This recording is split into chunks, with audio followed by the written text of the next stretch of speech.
And we're live. Hello, everyone. Welcome back. We are on the second game of the day, fifth game uh of the weekend. So essentially halfway through when you think about it. Of our Extra Life campaign. This is a all-day weekend marathon benefiting Extra Life. Who wow, my brain is like, I'm gonna do intros, it's fine. Um, Extra Life is an organization ran by the Children's Miracle Network here in North America, benefiting children that are in their hospitals. This month is, wow, Childhood Cancer Awareness Month, so it is especially needed this time around. I'm personally raising for BC Children's Hospital out here in British Columbia, Canada. We cool thing about Extra Life is 100% of your donations goes to the hospitals. Like, there's no like fees or like little sniggy snags in there. Like, 100% of what you donate goes there. On top of all of that, I pledge $1 donations to Extra Life for every sub point that I had. So if you have like a Twitch Prime that's hanging out this month and you don't know where to put it, well, like 50% of that sub money goes directly to Extra Life on your behalf. So currently I have 26 points, so that's $26 this month, and I'm doing that all into December. That being said, let's get started, and we will go around that table and just start with our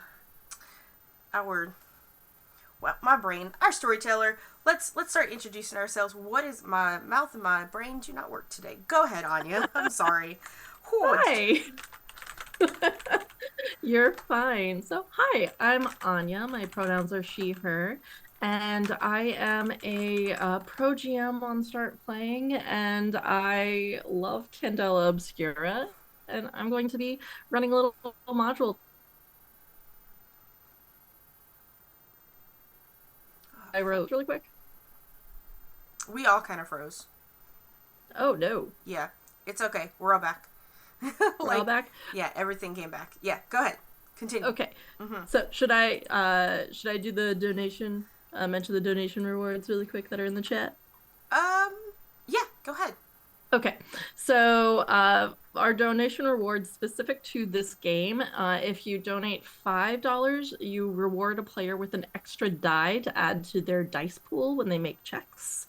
$10 is an automatic critical success given to the group that they can use when they're rolling. $20 gives a player character an extra item that they need in a scene, and $40 adds an extra twist to the scene. So keep that in mind. And we also already have a couple of donations that will apply to the game. And then let's just go around and Humaloo. You go next. I mute. Hi, it's Emma or Homily on the internet. I use she, they pronouns. Today I'm playing Lizana Forsyth, who uses she, her pronouns, and she is our scholar and professor of archaeology. Love it. And then Apollo. You're muted. Hey, y'all. Apologies for all the movement and stuff. Cameras be wild. Hey, guys. My name is Apollo. And today I will be playing Albert Astor, your funky little occultist academic who straight up needs a nap. Less caffeine and a nap. Valid.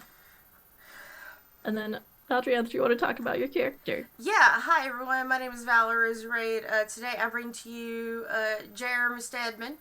He's just a little guy. There's nothing special about him. He wasn't part of some sort of like supernatural cop force or something, like, and then quit because, ACAB, like, it's like, you know what, I don't like the way this is, and I can't fix this system, so I'm just leaving, and I'm gonna actually go do some good with some actual people, and not, that, but yeah, he's just a guy, he's just a guy. But yes, that's me. So Very cool. Well, on that note, let's get into the game. So, in the dimly lit halls of a stately portrait gallery, a mysterious painting hangs on the wall in a far off, unvisited corner. Those who chance to make their way to it are captivated, staring for long, unblinking moments. The large painting depicts a hauntingly beautiful woman, her porcelain face frozen in an expression of sorrow and longing. Her dress's full red skirts flare out, the only color in an otherwise achromatic, stark scene. On a dark, moonless night, silence permeates the gallery. The gentle tick, tick, tick of an old grandfather clock fills the air in the shadowy corridors as a guard makes his rounds, his lantern swinging back and forth as he keeps an eye out for anyone or anything that doesn't belong. His cane taps gently on the marble tile floor as he moves through the shadowed halls. The elderly guard turns a corner into pitch black darkness and screams. We move along to the ending of a rather bustling, busy day here in New Fair. Let's start with our dear Professor Forsyth. Where would you say that you are? Right around 5, 6 o'clock in the evening. It's nearing on dinner time. Where would you be? Well, after a very busy day at the university, she tends to perhaps take some food and then offers night classes for those who perhaps are less privileged and cannot normally have a place at the university, but she still wants to spread the joy of education. So she will be in her main lecture hall with some students, I imagine, listening in and perhaps just finishing off a speech about certain relics that can be found. So yeah, she'll be delivering her lesson. Okay. So you are standing at the front of this rather large lecture hall. You hear the creak of seats as the students are shifting. Some of them are paying attention. There are a couple who are sleeping at their desks. But well, let's see. What do you think? Would Albert be there as well, Apollo? Um, yeah, why not? I think Albert would, but Albert would be there in a sort of when your favorite professor puts on extra lectures, sometimes you just go for the vibes, even if you're doing something completely different. So Albert is definitely there. Albert is in the lecture hall towards the back during in one of the corners, as tucked away as you can be in a lecture hall. Mm. Um, and they're just going through, they're fully doing their own thing. The professor would 100% know that Albert is just here for the vibe and for this is the most socializing Albert will do. Mm. So he's just in the back doing his own work. Okay. And what does Albert look like? Albert is a wiry kid. He's Mm. wearing kind of just kind of like khaki type pants. He's dressed like a mini academic. He's like a young adult, like probably like early 20s, but he dresses like he's had tenure for the last 40 years because those are the people that he's just been around the whole time. He has Hmm. a shirt, vest on. He has these like really thick glasses.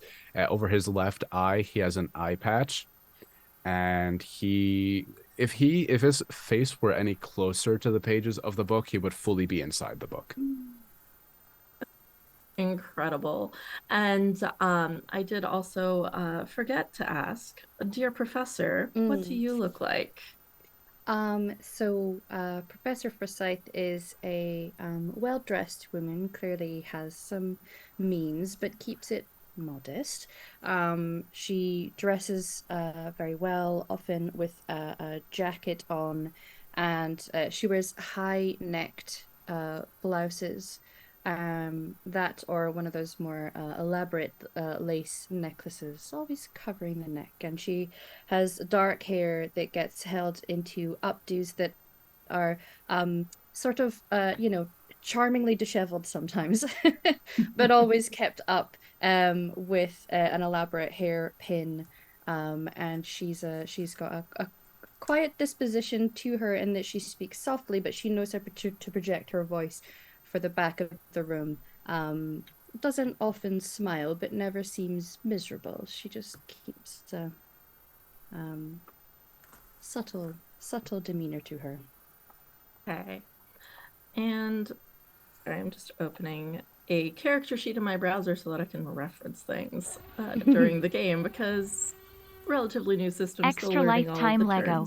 terms. But so as you are finishing up this lecture, there's a smattering of applause, as some people do at the end of lectures, and I would say let's see who notices first, just for fun. Let's have a roll to start. I'd say this would be let's say a focus roll, a focus test rather. So for anyone who has never played Candela Obscura before, it uses a dice pool system of d6s. So if you have for example, a singular dot in focus, you would roll 1d6. And if you have a diamond that is filled in, that means that it is a gilded die, which is a special thing that we'll get into later. But go ahead and roll your d6s for me. Okay. So I have 2 dots and I have a diamond, so I'm rolling 1 dice on my gilded die. Excellent. That's 2 3s. So I'll take take that 3. Yep. And so you get to fill in one of your drives. Okay. Excellent. And what did Albert get? I didn't do much better.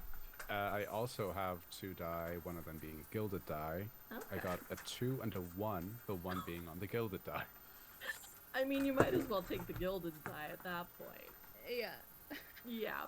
So, for those who don't know, the gilded die, you only have a couple of them, and when you take the number that's on the gilded die, even if it's lower, that adds to your drives, and drives you can add to your dice pool. So it's like the $5 that you're, was it the $5 that you're potentially donating? That's basically like a free drive. So, okay. I would say then, let me go back to our character names. Very raptured in this book. Yes, you are fully ensconced in this book right now, and it's like nose to the page. But Professor Forsyth, as your students are beginning to leave and go up the stairs to the door in the back, you notice that there is a figure standing there. You recognize this man. He is a little paunched, shoulders bent over. He's wearing just a simple monocle, and he's just standing there patiently waiting. You know this to be Albert Nichols. He is a member of Candela Obscura. Yes, you're a pug. My dog is. I will wait until the last students are definitely clear of the room and say, Mr. Nichols, to what do I owe the pleasure? He slowly walks down to the front of the room. He glances over at Albert in the corner and then back to you and says, Candela requests your assistance. There's been a phenomenon. She has requested your presence at the bookshop. As you say. I'm assuming it is a rather immediate thing. Within the hour, if you can. Understood. I will bring along young Master Aster over there, and I'll say, my voice will just go up enough so that he hears that I am saying his name.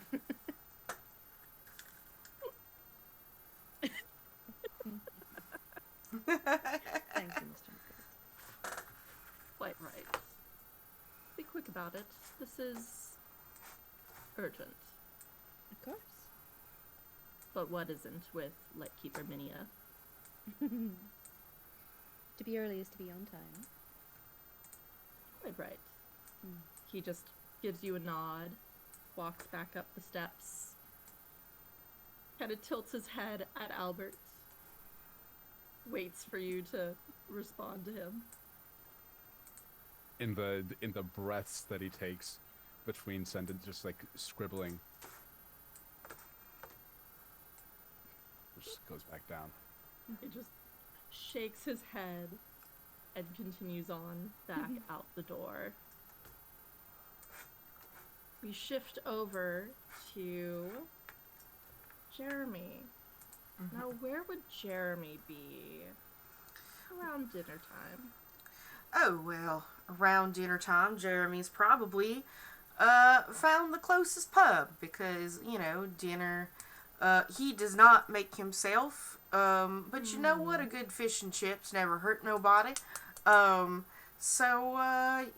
that's where he's at, having a pint, sitting at a bar, just trying to be inconspicuous, but being a tall gentleman with luscious brown hair to his shoulder blades and a mighty fine mustache to match it, dressed in an all black outfit, including the wide brim hat.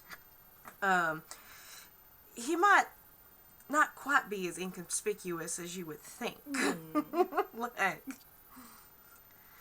Yes, and so you find yourself at one of the many rather nondescript bars that is near the docks here in New Fair.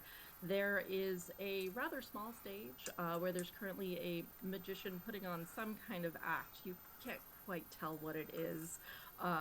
It doesn't seem like they really have their full act realized yet. And there are several people sitting at tables just talking amongst each other and just occasionally booing them. But you have your fish and chips and whatever beverage you would like. And you hear not the door opening, because that door opens and closes constantly, but the kind of stillness of people's speech before it begins again.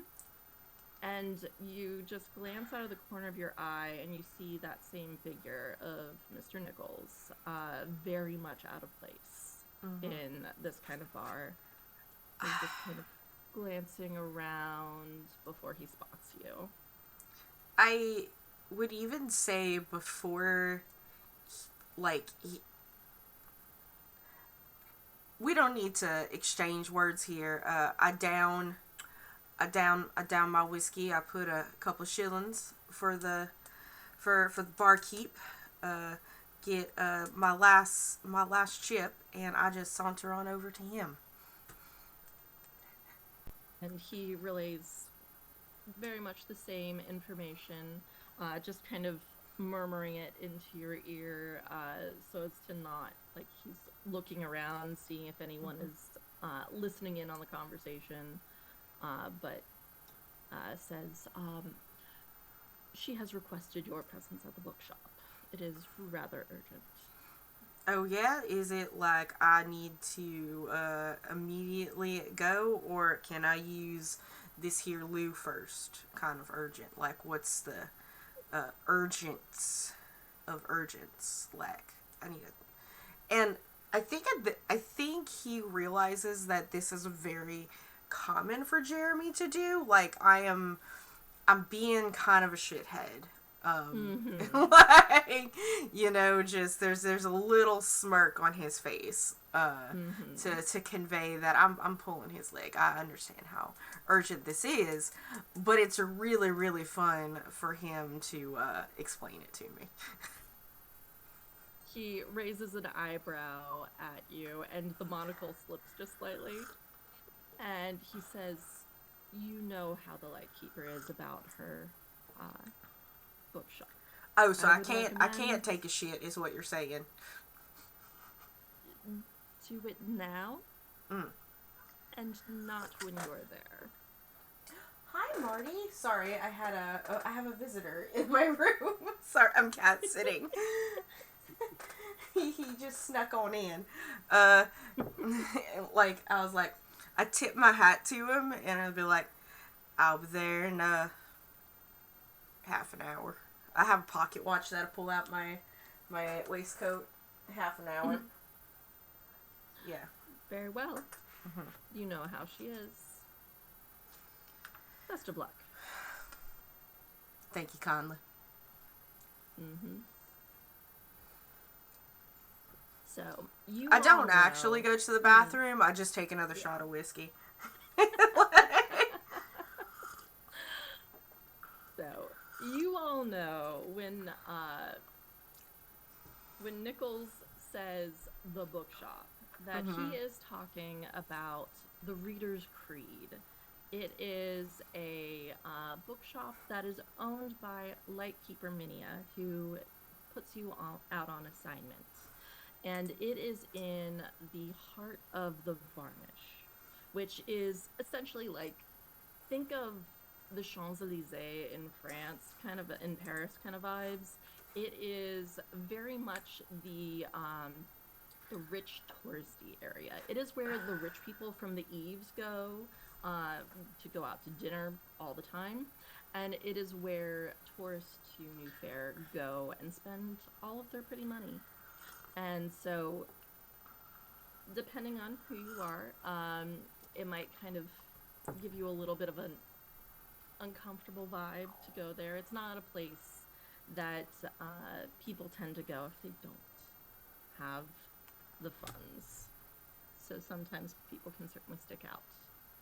But you each make your way to the Reader's Creed, and it is filled to the brim with all manner of ancient texts, worn leather-bound volumes.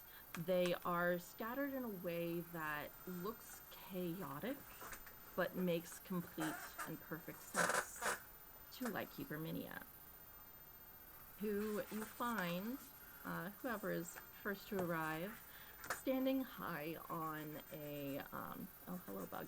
Oh, Jesus Christ. Big bug, big bug. Oh, no! Hi. That is horrifying. Oh, no! I hate to see that. I do not have any windows open. Someone rescue Anya!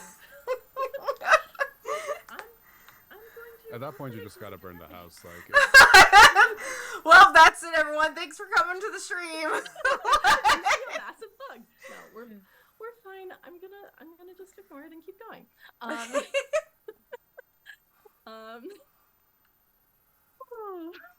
We're good. I'm gonna So, timestamp that.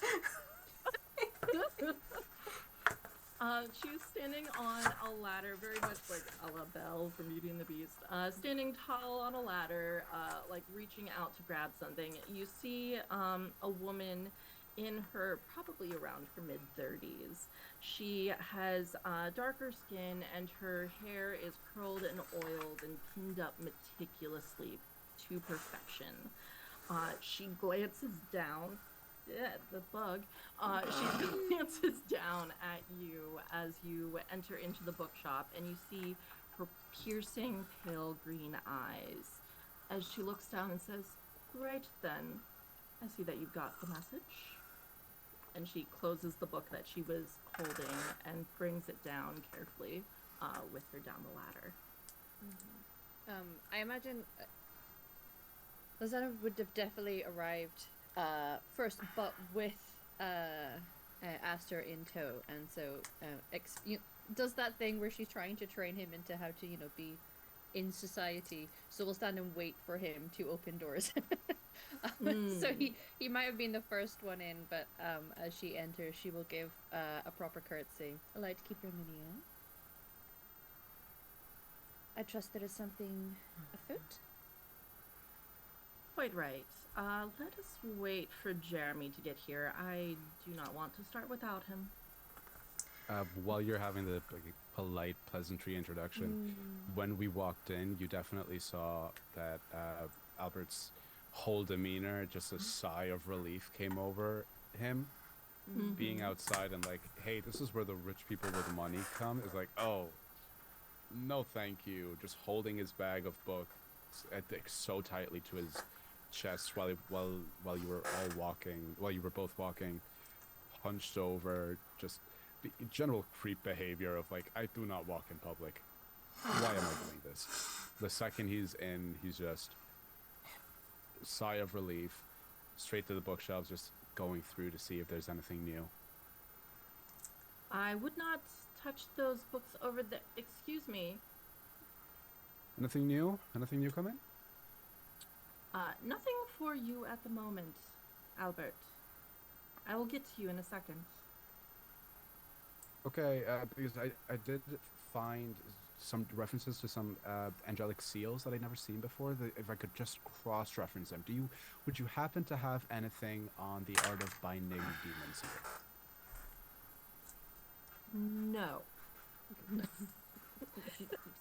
You can tell, like, you've interacted with Minia a couple of times, and you know that she is very no-nonsense, very much a don't touch my books, even though it's a bookshop. A little bit of Aziraphale vibes, but now that I think about it. It's like, hey, they're there to look at, admire them, don't touch them. Yeah, they are references. Okay. I'll just touch at your elbow and lean in to say quietly, we can find you something later. Okay.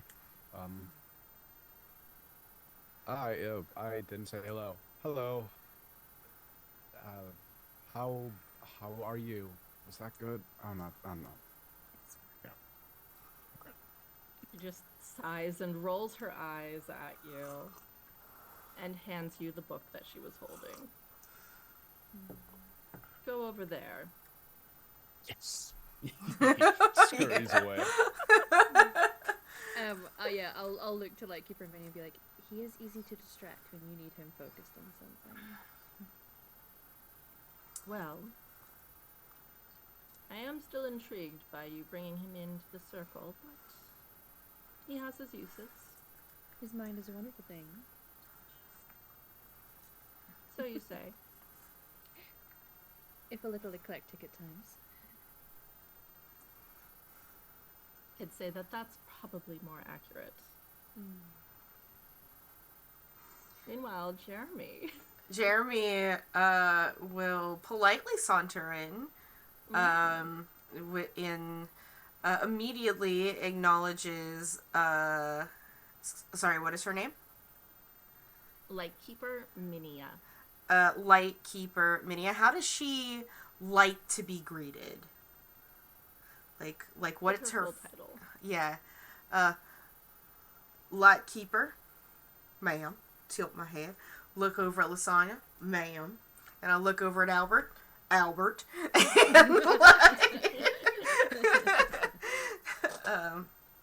what was Jeremy's surname? We will go with Stedman. We'll just say Stedman. Okay. Mr. Stedman. Well, I just had the most delightful dinner of fish and chips and 2 whiskeys. However, I told that it was most urgent to be here, so I did not stop on the loo on the way here. So hopefully we get this information quickly, because I'm a little bubbly. Sorry, ma'am, I didn't mean to be so lewd in front of you. But you know me, I've got to be honest. To my best of the abilities. Let's make this quick in that case.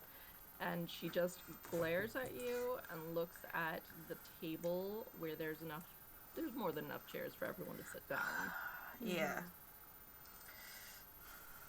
And Albert's already chilling at the table. Yeah, like with the book. Albert is chilling. He has the book that was given to him, his own books. He has just like a solid quarter of the table has just been carved out for a little wall of books. Is it fair to say the two gentlemen in the party are the sort to pull out chairs for ladies or not? Is she used to pulling her own out around you two? I would have pulled out specifically just one for you because you have me well educated. It's like he was like, okay, I gotta pull out a chair. She'll know it's for herself. Then I will take a seat there. Okay. Lightkeeper Minia looks at the chair next to Albert and looks very pointedly at Jeremy. Yeah, what's, sorry. I kind of disassociate there, and I pull the chair out for her to sit down. She sits down and flattens out her skirts and just looks to all of you, looks to Albert, pulls down the book with one finger. Business talk now? Listening. Business talk now. Okay. You have all been called in to investigate a series of deaths here in the Varnish. The OUP are investigating the deaths for fear that whatever is causing them will bleed into the eaves. But we all know, she looks at Jeremy, how the OUP are. And for those who don't know, it is the Office of Unexplained Phenomena, the bureaucratic people that Jeremy used to work for, who are more focused on hiding the existence of magics and bleed from everyday citizens than actually taking care of it. So the fact that they're on the case is unsurprising, but also a problem. Yeah, they tend to hide things under the rug rather than dealing with the situation. Quite right.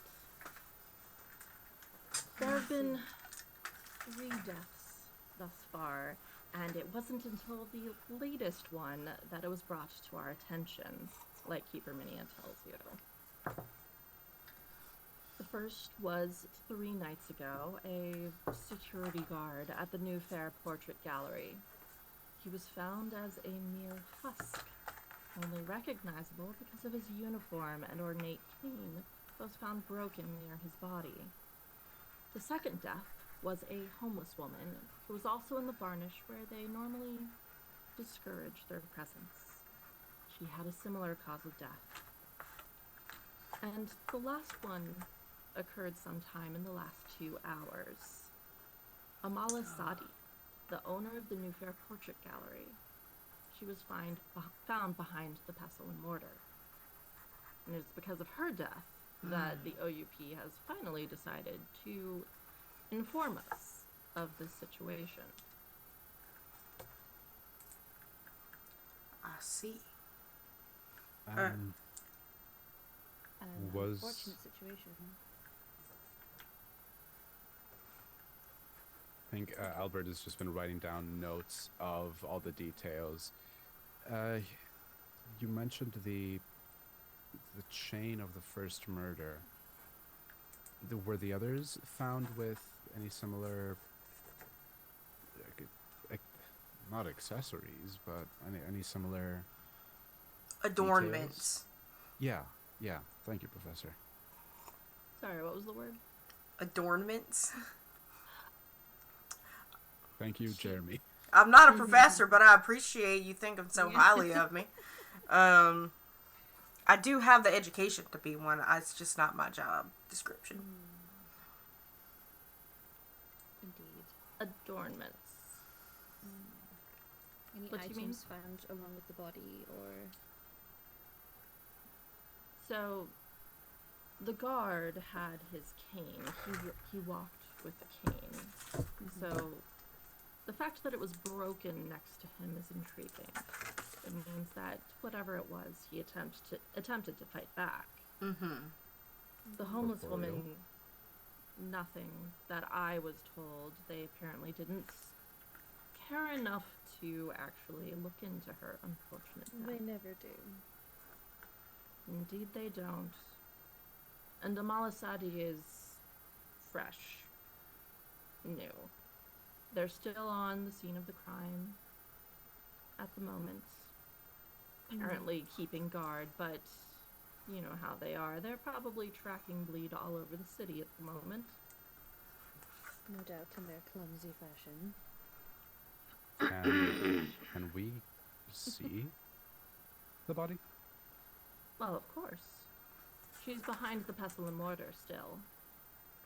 They actually listened to me for once when I insisted that they not move her until we got a chance to look.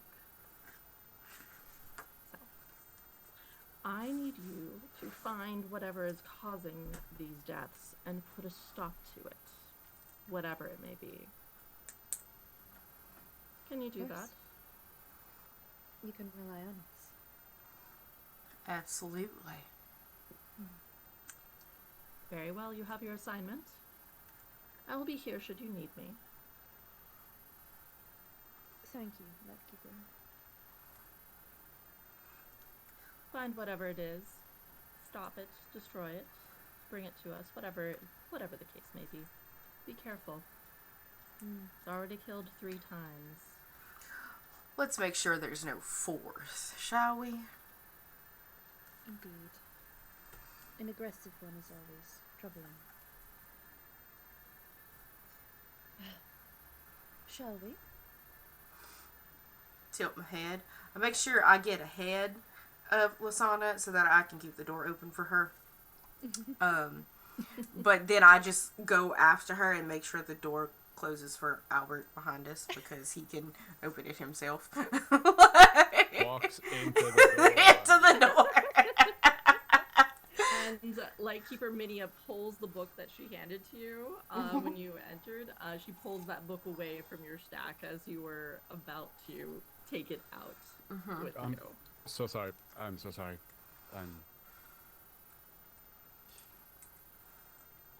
Thank you. And he does a little bow awkwardly. He doesn't even wait to see the reaction. Just goes, no, that wasn't it. That wasn't it. Just leaves. You just hear the faintest little chuckle as the door closes behind you. I think the antics with the door will get a little smile out of Lasana. She never does wide smiles that show her teeth. It's always just tight little smiles, but it is a bit amusing.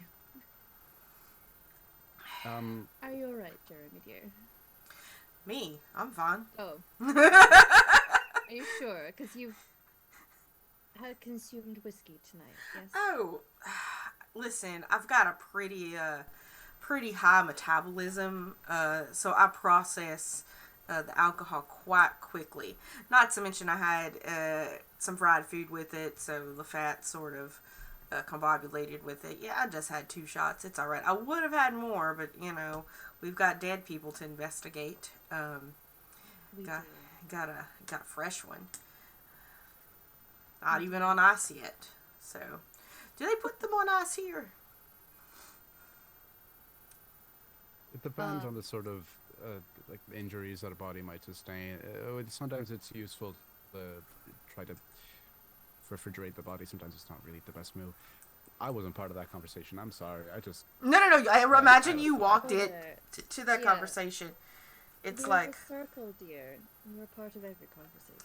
I mean, this is part of, the insight and speculation part. So, we are a team, Albert. So, feel free to voice your opinion when needed.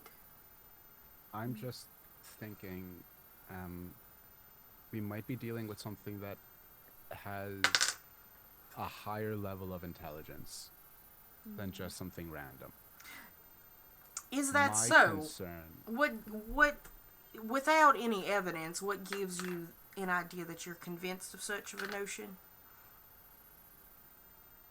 If murders were truly random, then you would see it wouldn't be so easy to pick out a pattern. If murders were truly random, they could happen anywhere in New Fair, and then it would take more than 3 instances for it to be picked up as a supernatural occurrence and not just some yeah, slasher. They were all in the same area. You starting with somebody. The cane is a detail that's interesting to me because you're going after somebody who, for whatever reason, did not have the most physical prowess to fight back. And the Then Burns woman. exactly. Then somewhat again. It seems like it's going after people that are, for lack of a better word, and apologies for the cynicism, easy targets. Vulnerable Moving. targets. Perhaps. I wonder, given that they were described as husks, perhaps this is something that needs to consume or remove essence from a person.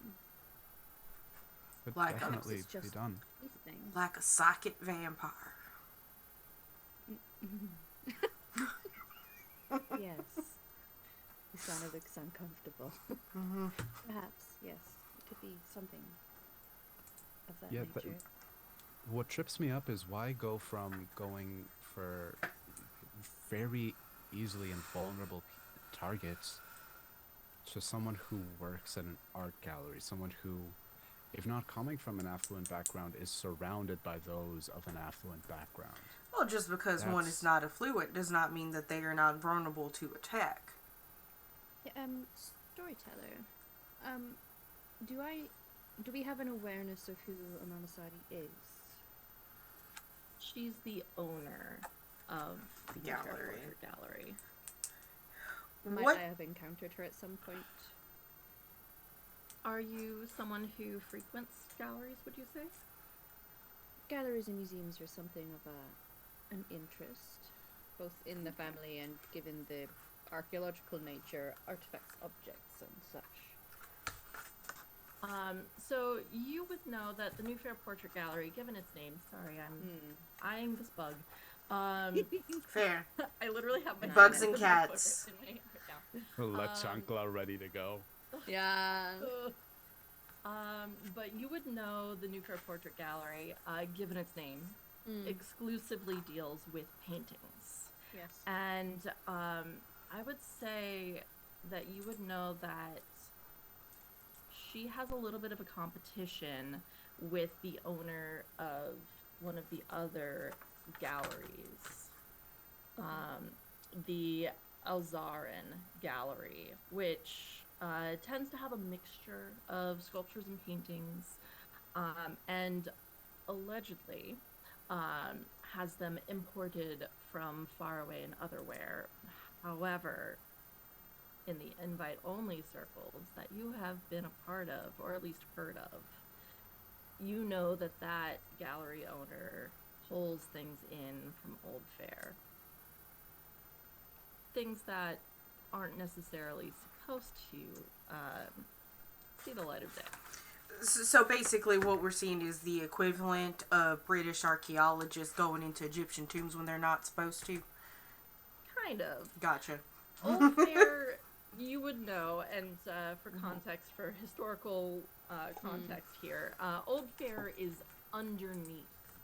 We're built on Gotcha. Yeah, New Fair was built on top of Old Fair, and you would know, being a part of the Circle of Spade and Brush, let's get the name of your circle in here, you would know that there are scavengers who go down into Old Fair just to make a little bit of scrap. They can usually do kind of the more dangerous jobs. They're a little bit more risky, but people will pay good money for art, for artifacts that can be found down there. Yeah. But they're not always no. Her archaeological studies involve old fairy thing. So I imagine she's aware of this group, perhaps in a it's distasteful kind of way. Maybe I imagine hers is a bit more legitimate. Okay, so Yeah. there's a rival as well. Interesting. Well, first, I feel we should go and inspect the scene of the freshest crime. Investigate what we can, be subtle about it. Now, Jeremy, dear, the OUP are still there, so let's, Right.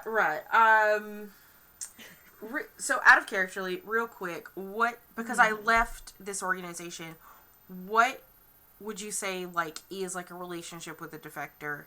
Was it, are we saying it's amicable? Was it, like, was I fired? Did I quit? Like, and if Well, I was fired or quit, that is up to you.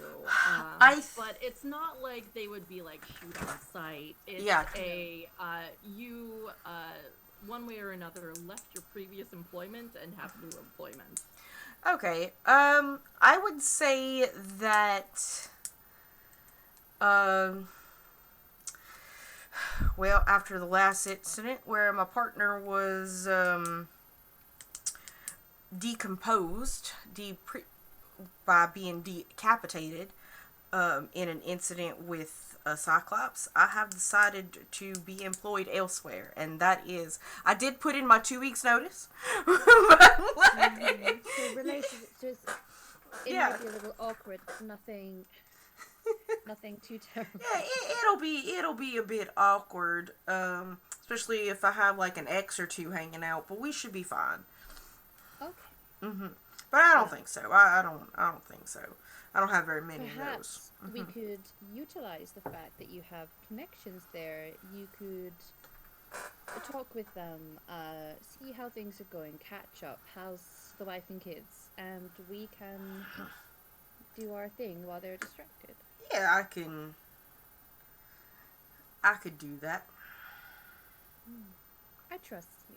You're a very capable person. Oh, it's mighty kind of you. Right. We'll investigate. I know we may have theories and conjectures at the moment, but let's get evidence first, and then we can start to pull together what could be going on. That's right, Albert. Now listen, as good as your theory is, we don't want your theory clouding your judgment and having a biased opinion on the evidence. We will have the evidence and thus form opinions. Yeah. I apologize. I can get ahead of myself. It's not a bad theory. Looking at the scene will definitely be good. I might be able to see a little bit more than usual there. And I've you always just kind been of touch Zai. Yeah, okay. I've always been impressed by how your mind is able to move from one theory to another as things are discovered. It's impressive. It's quite the talent. This man's not taking any compliments. He just says, "Okay, let's go. Let's go." I kind of like let him go a little bit ahead, and I just like look at Lasagna. It's like, we gotta get him drunk one of these days. Like, he's so wound up, you know. Gotta. When there's deadlines looming, you know. I get it, but you know, like it's not like deadlines actually go anywhere. Like, as the person who marks his papers, I think you'll find deadlines keep my stress levels down. Right. Again, I'm just saying, he's gotta like, you know, maybe I'll take him to the gymnasium one of these days and see if he'll. I say that as I'm also incredibly scrawny. Like, I'm clearly a cardio man. Like, and I'm like, yes. I'm sure that that might alleviate some stress. Some of us have certain things that wind us uptight that are not immediately obvious to the outside eye. Well, you can't tell what winds me up, so. Because I don't let anyone know. And I don't make it obvious, and that's an issue that he has, is that it is everything that winds him up, and it is very obvious. Right. Well, hopefully he can learn from the two of us. We like to keep our business private. Very much. Speaking of business, I will meet you there. I gotta go to this outhouse right here. I just roll my eyes and sigh in. Obscura. Yeah. I'm the circle's mother, clearly. I actually have to go to the bathroom, so. Okay. Go to the outhouse. Very good. I'll go and catch up with Albert. Okay. So you walk along the streets because it's not very far from the bookshop to the pestle and mortar. And it is a rather bustling, busy restaurant. It's getting into the evening now, and they're getting into their busy time. And you know from what you were briefed on from Lightkeeper Minia that Amala Sadi's body was found in the alleyway out back. And so you just skirt along this very noisy, boisterous, very brightly lit restaurant and duck around the side, and you see standing at the entrance to the back of this restaurant a rather muscular looking man in a faded gray suit, just kind of standing there looking from side to side, bald head, looking very stern. And then you see he has a little notebook in his hand, and he's looking down at it occasionally and jotting down notes.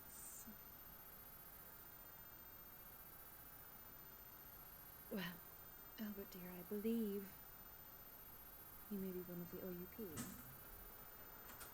Yeah, he definitely looks the part, which is conspicuous, but also inconspicuous, but also, come on, man. Yes. Terribly subtle.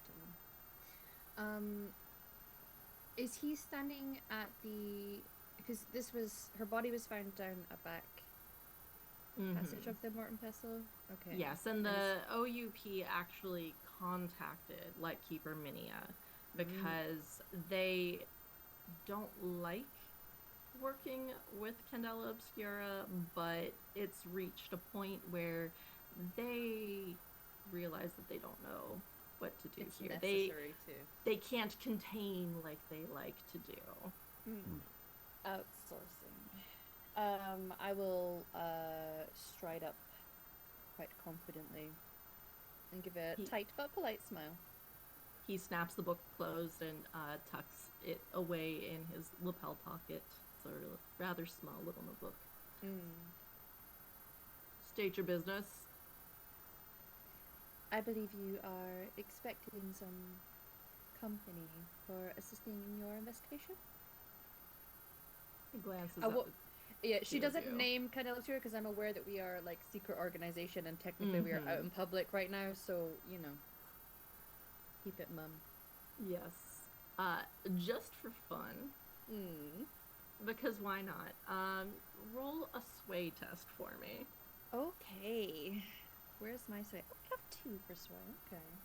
Hey, not too shabby. Go. Yeah. That is a 3 and a 5. Hey, so on a 5, it's a mixed success. So, he looks at you, just kind of eyebrow raised. Is this all they have to offer? Looks side to side. We're experts in our field. Right. At that point, Albert takes off the eye patch and he'll be able to see just like a ghostly white eye there. That's creepy as hell. And I'll smile. It's like they've done this routine before, and she's just it's like she knows what he's doing, so she'll just tilt her head and smile a little more. Yeah, he takes a step back when he sees that. You're not judging a book by its cover, are you?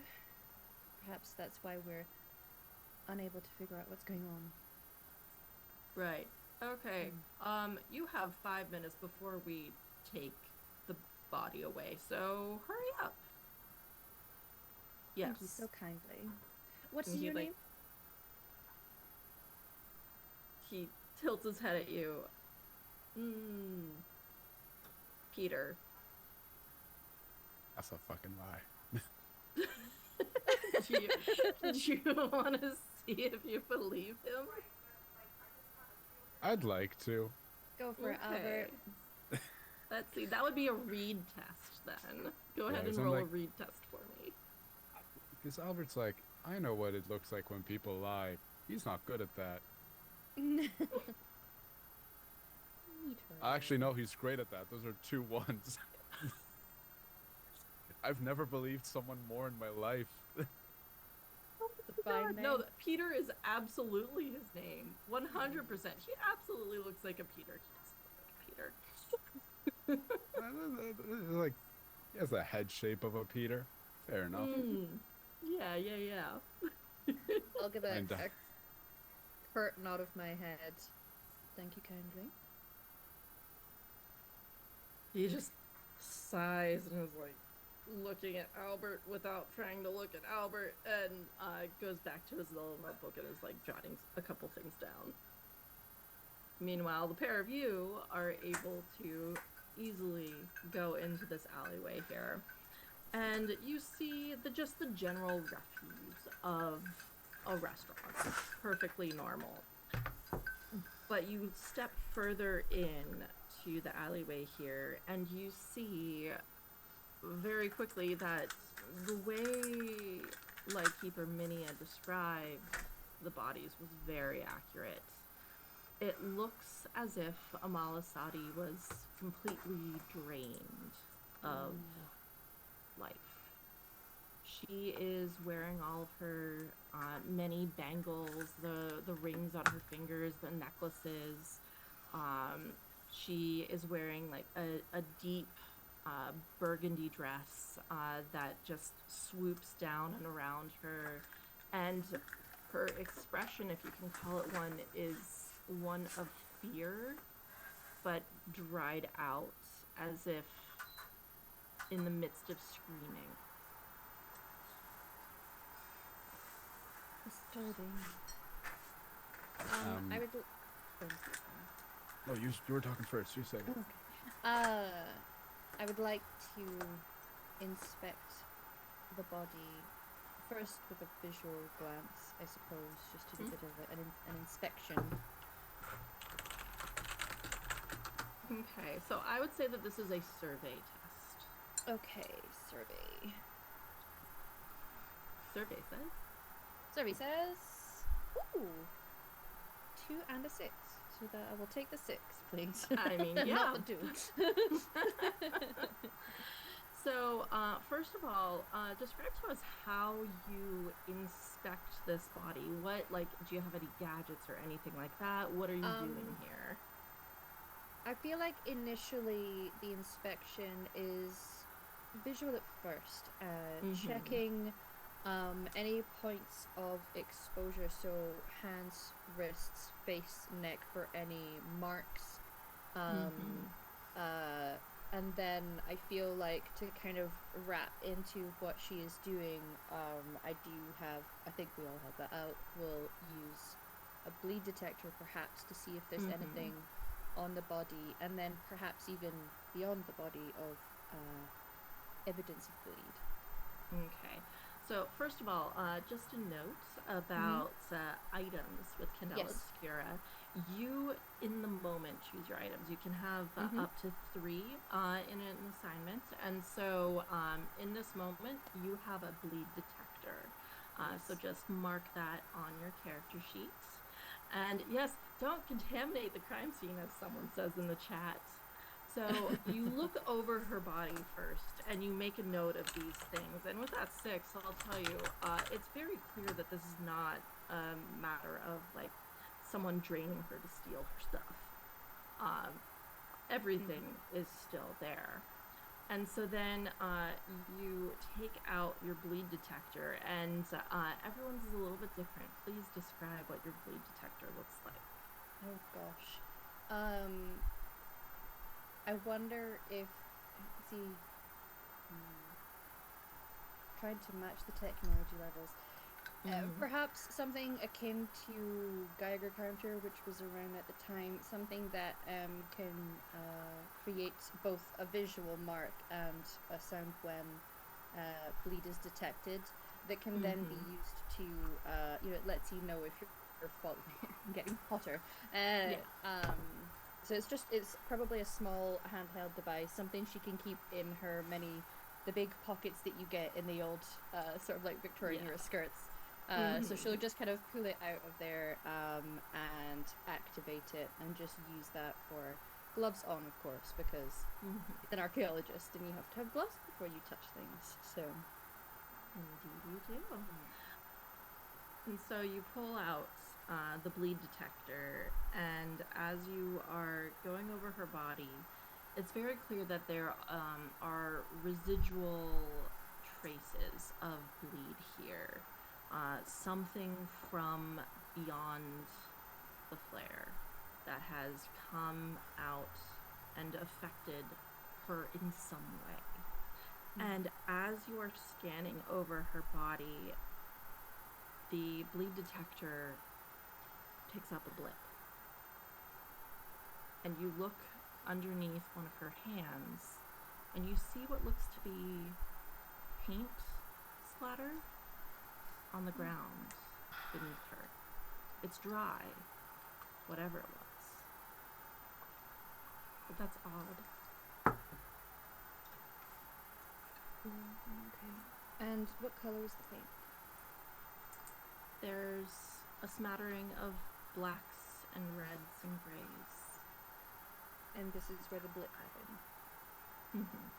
I might take out, again, reaching to big pockets. I don't know if this is going to count as other... I guess it might be.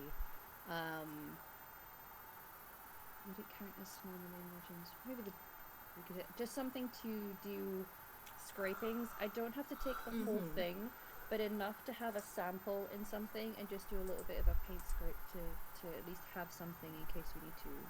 I'll allow that. Your archaeology tools, let's say. Yeah. Okay. So you're able to take a little scraping.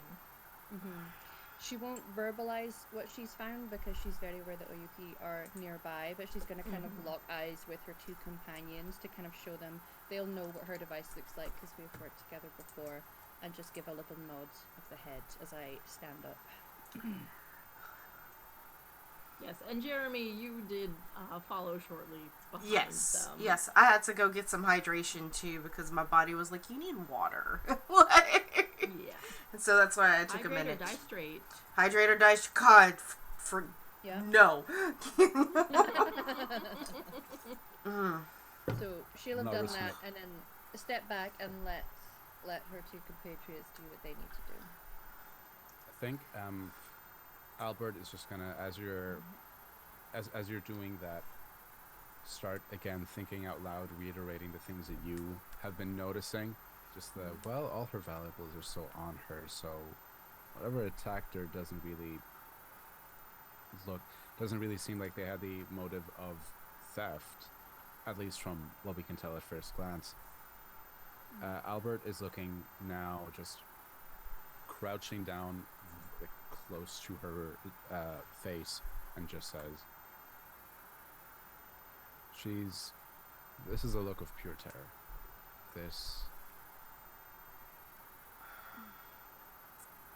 I'm willing to guess that whatever did this was corporeal enough that she could see it. And what she saw terrified her. And trying to shift my vision to look more through my eye that's more attuned to the supernatural side of things. I want to just see if there's any sort of sense that I can pick up of what sort of creature, if any, do I know or have come across in my writings that could drain a person of their life force itself. Searching the lore. Interesting. So let's see, what test did you want to roll here? Do you have a specialty or skill that relates to this? Ideally, I could do a sense one. Okay, yeah, that one makes sense. Roll a sense test for me. Yay! And because I failed that one on the gilded die, can I add an extra dice to the dice pool for this? Is that how that works, or am I deeply mistaken? No, that's not how that works. Perfect. Okay. So, All right. the way the gilded die works is that if you take the gilded die, no matter what the number is, if you take the gilded die, you add that to your drive. So long as your drive isn't maxed out. But if you have a higher number elsewhere and you take the higher number, then you don't add to your drive. Lovely. Okay, because I added to my drive on that last time. So you have a That drive doesn't- point. Yes. Perfect. Come on, don't be bad. Oh, lovely. That's 2 5s. Hey, a mixed success. What does bleed feel like to Albert? What is the sense when he comes into contact with it? Albert, even though he is now, like I said, a young adult, to him, a lot of the times when interacting with supernatural things, people tend to relate it to maybe like a positive moment in their childhood. The second he comes into contact with bleed, he'll feel his heart start to speed up a little bit to the point the more bleed there is, the closer he'll be driven to the edge of a panic attack, because it'll feel like the first time he ever experienced something supernatural, which was just watching a creature of pure terror cause rampant destruction. Bleed to him is just the fear of something like that happening again. So as he is getting closer, he is very conscious of, I started to breathe faster. I can hear my heart beat in my chest. This is what I'm looking at. This is what I'm looking for. Yeah, and it's not just feeling it in your chest. You feel the thrum of your heartbeat just at the base of your neck, behind your ears. And you looking around with that vision in your other eye, you see shadows, you see rushes of movement, you see Amala, you see her alive, coming around the corner, turning, looking behind her, rushing forward.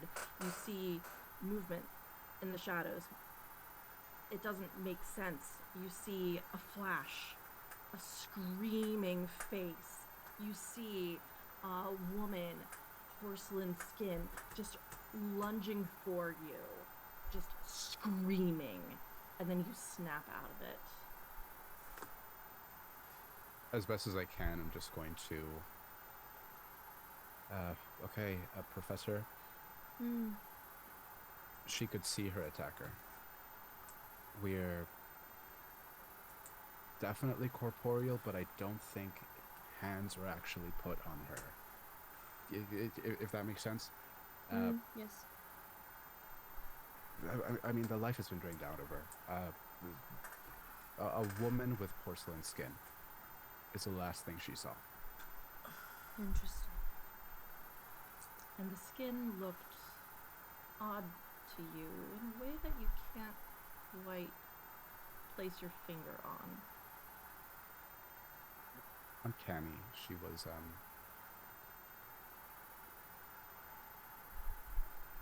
Professor, have you ever come across an artifact or just something that it's clearly representing one object, and you can look at it and you can tell, but the closer you look, the little details just aren't right. Yes. It's like that. Definitely a woman with porcelain skin, but the more it just doesn't make sense. An imitation of it. Yeah.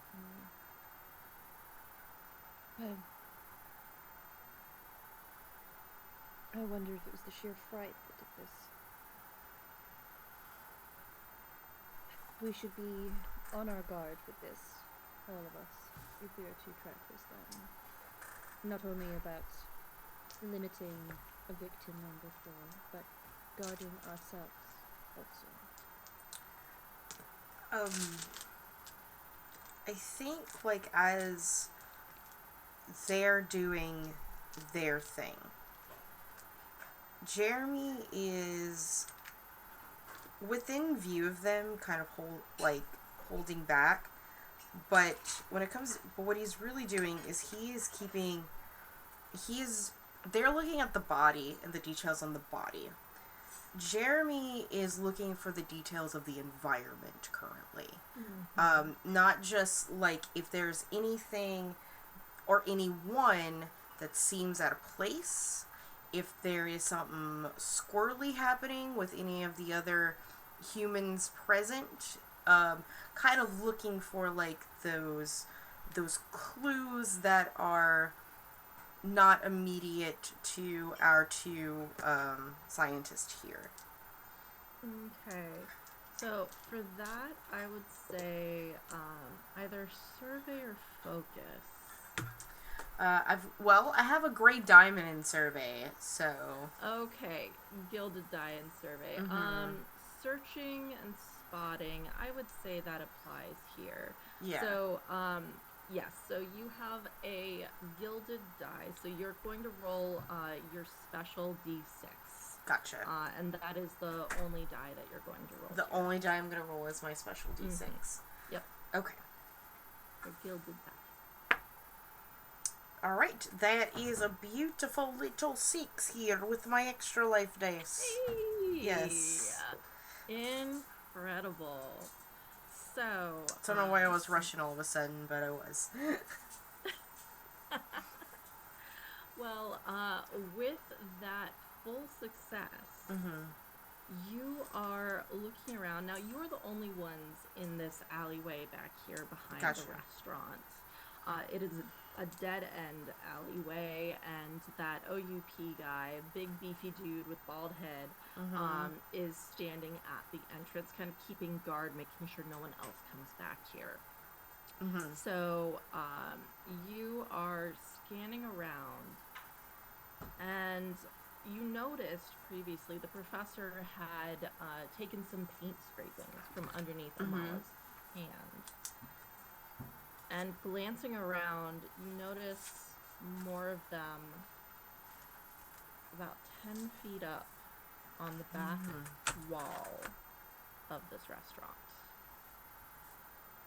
Just a splash of red and black paint. Does it look like... So, is the black and red paint, is that the color of the wall? Or looks like... And someone scratched it? Like... someone threw that paint. Scraped against it. That had paint on it, scraped against it. Kind of like how when a car scrapes along something and it leaves the paint behind from it. It's that kind of And the paint is just under her nails, not on her flesh. Under her hand on the ground, not on her hand itself. Gotcha. I'll go ahead and get a little bit closer to examine it. Does it look like this looks like her hand that rubbed this paint on it, or something else? It's 10 feet up in the air. It definitely wasn't her hand that did it. Gotcha. You'll have a vertical jump. I mean, I could do it. I'm tall enough, like, but 10 feet up.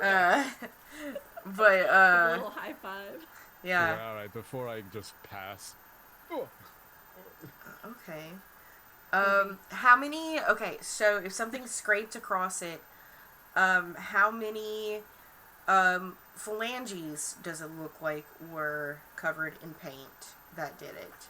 Does it look like phalanges? Because if you have paint on your hand, right, and you scrape it, it's going to leave like a certain pattern.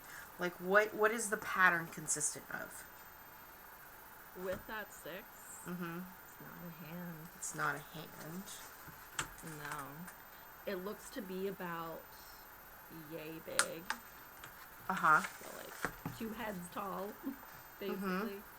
And there doesn't seem to be any sort of discernible pattern to Gotcha. it.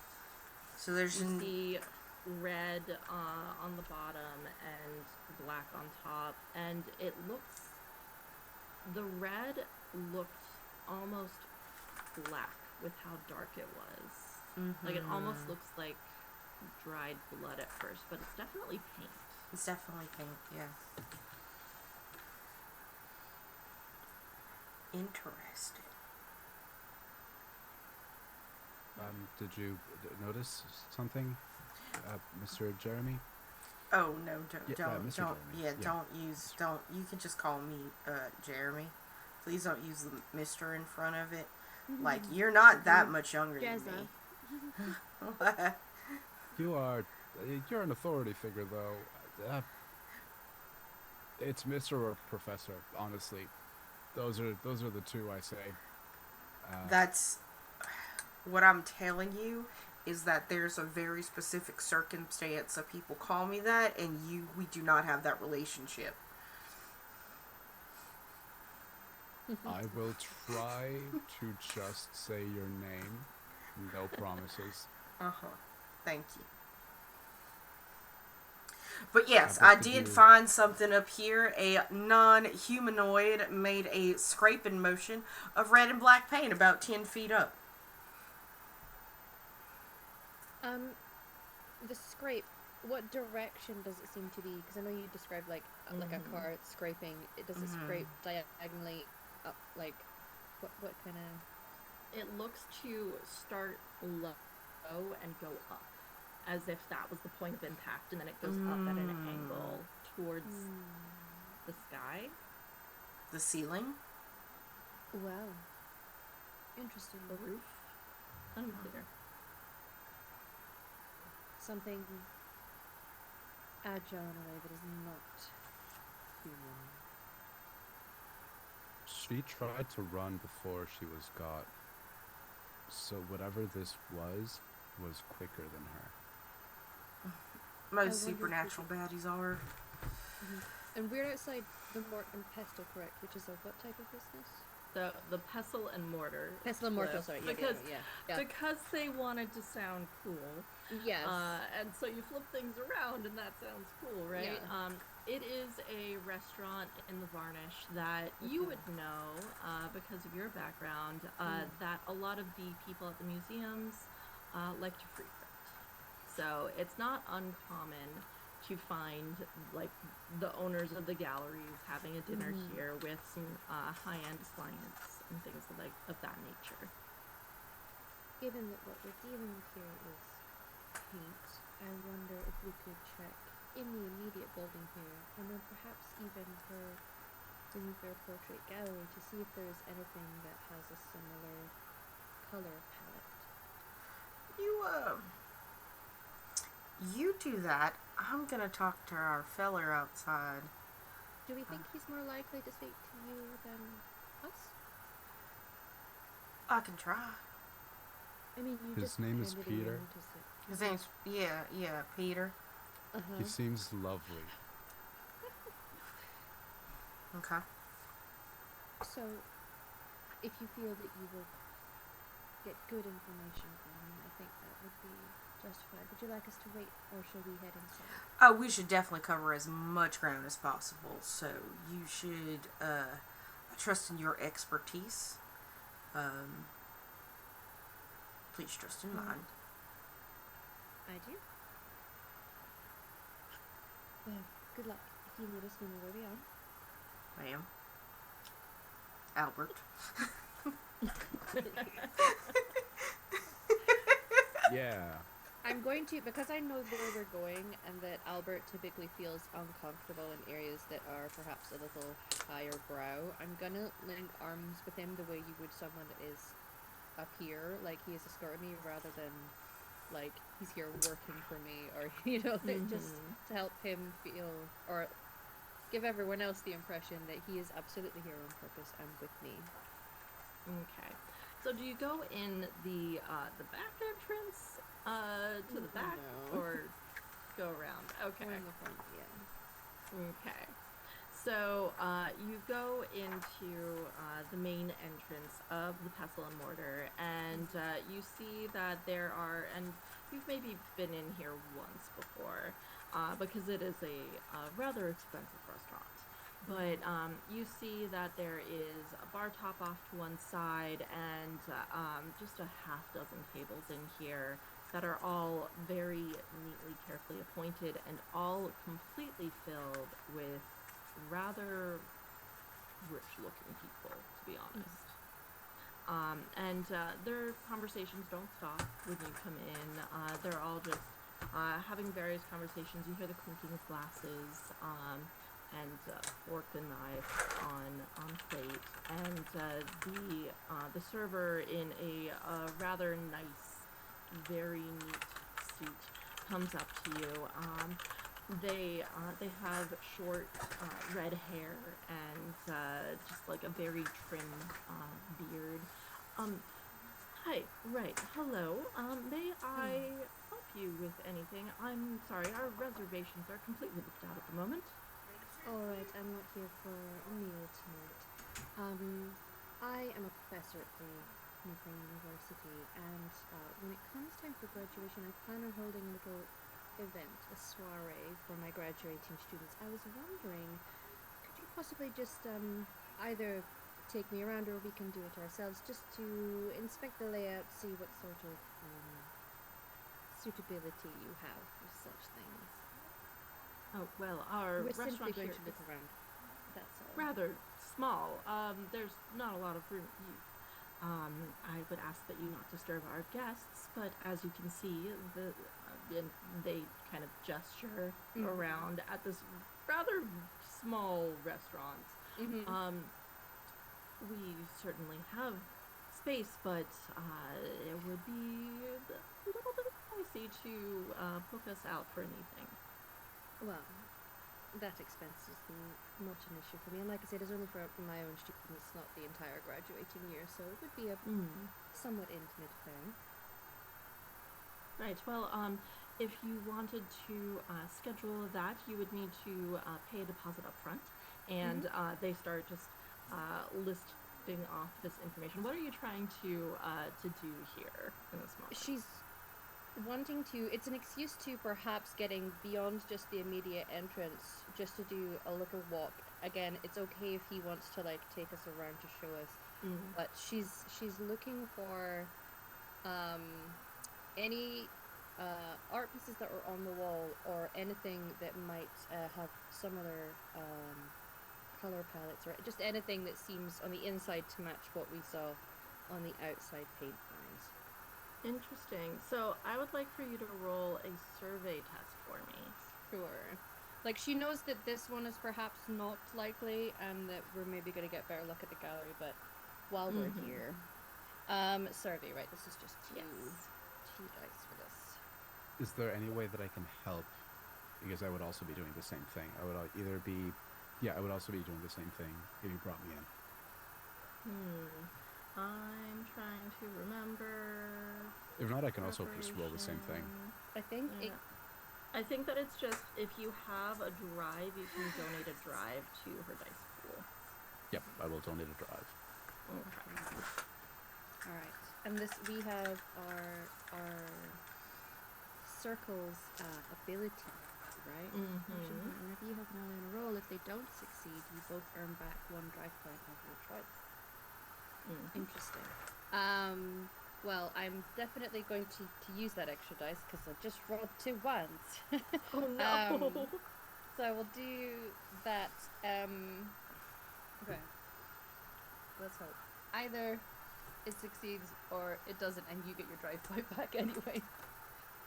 Okay, it's a 5. That's a mixed success. Okay, Right? it's a mixed success. Yes. Okay. So you don't get your drive point back, but No. mixed success. Looking around, you can see that there are landscape portraits in here. They are not, I say portraits, but you know what I mean, paintings. There's nothing. There's actually no red in these paintings at all. They are all just beautiful landscapes, rolling hills, craggy mountains, these kinds of things. No red to be seen at all. Okay. Well, do you have some information for us so that I can pass on the deposit for that? Right. You can, and they provide you with information for the banking system, whatever the Yeah, banking yeah, system yeah, is yeah. in this So world. she can arrange it later, which she won't, but Mhm. you know. Okay. Yes, Thank you kindly for your help. of course. And you can tell they're kind of looking down their nose just a smidge at you, simply because it's one of those. Oh yes, I'm going to do this later.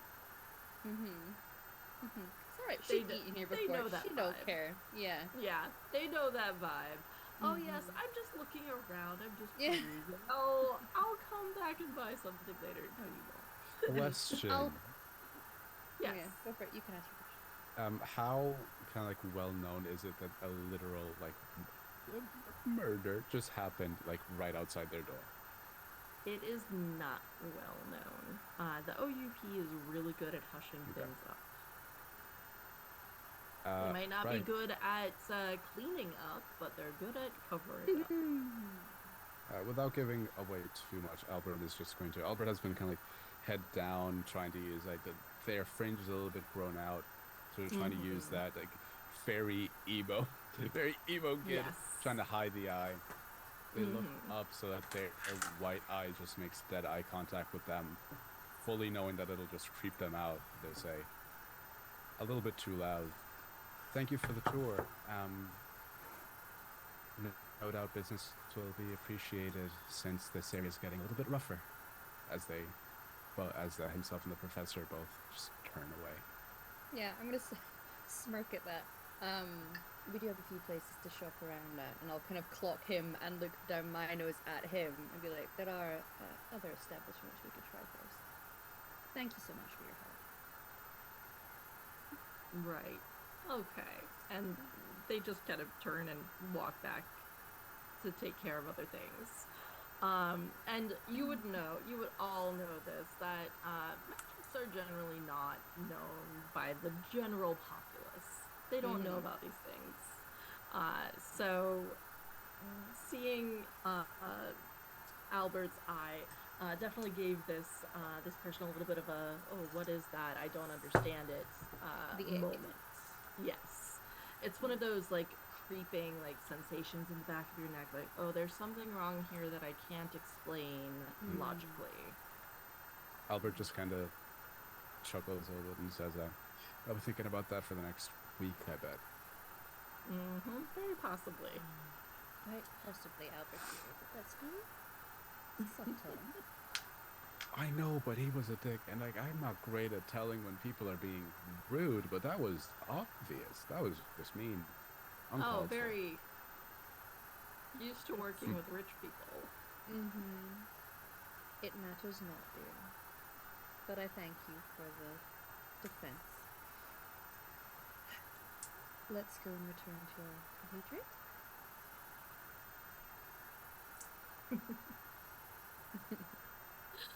And Jeremy, you were left alone in an alley with an OUP member. Who you know. I know, of course I know Pete. What are you talking about? you of course know this person. His name's not Peter. You just look at him and it's like, oh, hi Hayden. How are you? It's like, so, Peter? Like the pumpkin eater? That's not Hayden. Hang on, I'm gonna sneeze. Or not. It happens. Ugh. Anyway, Hayden just goes, well, it's the first name that I could come up with. Alright, Peter. Right. I pull out from my waistcoat um, a pack of hand rolled cigarettes, and I offer him one. He takes it. Yep, light the match, light it for him first, then I light myself. So, Quite a mess, eh? yeah, you can say that. They told you there were 3 of them, right? Oh yeah, yeah, but apparently this is the one that caught the eye. Other 2 not so much. Bunch of nobodies, apparently, from what I heard. What I heard, they're worried this is going to the Eves. Gotta love that they care about rich people. Naturally. Of course. So, first on scene, I'm assuming, as I look over at him. Sorry, first one what? You were first on scene. No, I'm just guarding it, waiting for the people to get here to take the body away. He's like scanning around. Oh yeah. Where are they, who was first on scene? So Doesn't who really matter to me. did anybody? Well, I might have questions for them. No one. Whose duty did you relieve? I think it was Jaden. Your Yeah. twin? Sorry. No. Because your brother Jaden? Like, I literally have a name generator up right now, and I'm just looking at the names. It was Jaden or Jude, something like that. He's a new hire. You know, honestly, I expected things less sloppy than this from you, Hayden. And from Jude. Just no chain of evidence. What's up with that? We take the things away, we make them go away.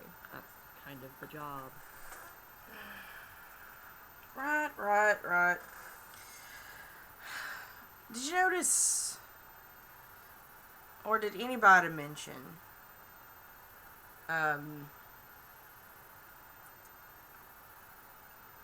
witnesses?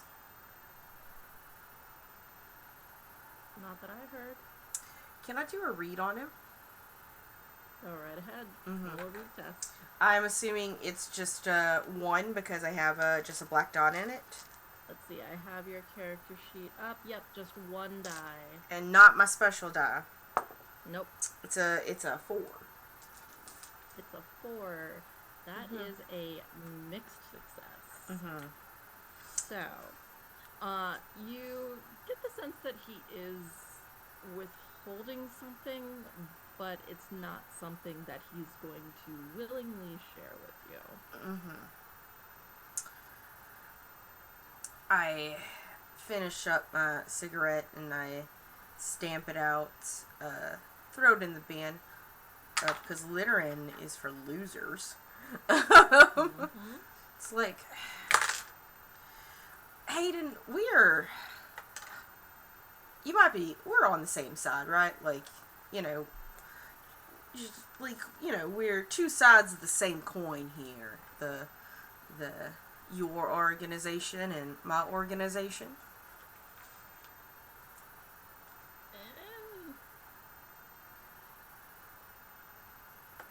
What I'm saying is that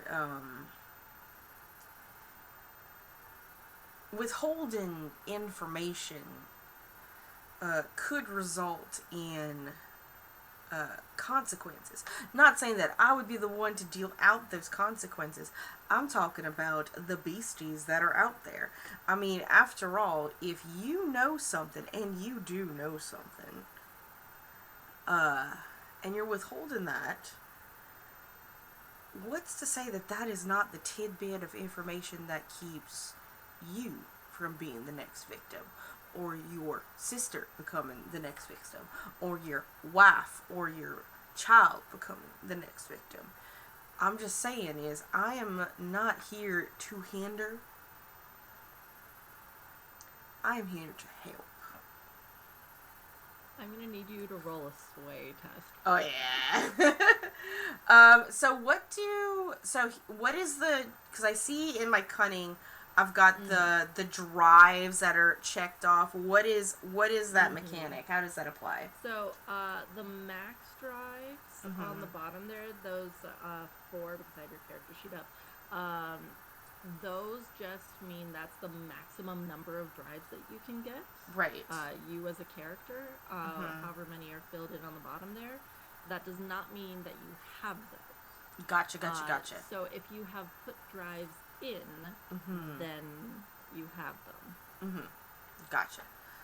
So it's just a normal little sway going on. What kind of rewards do I have here that we have done? We had a $5. I'm gonna just do this. I'm trying to. Let's go. Let's see, because I know we have the 1 5 1 10.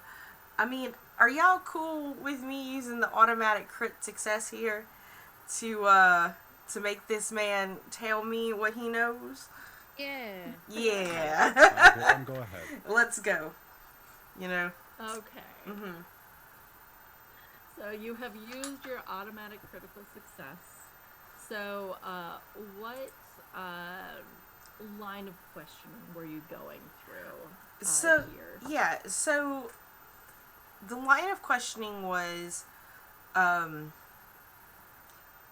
what information are you withholding about this incident? Yeah.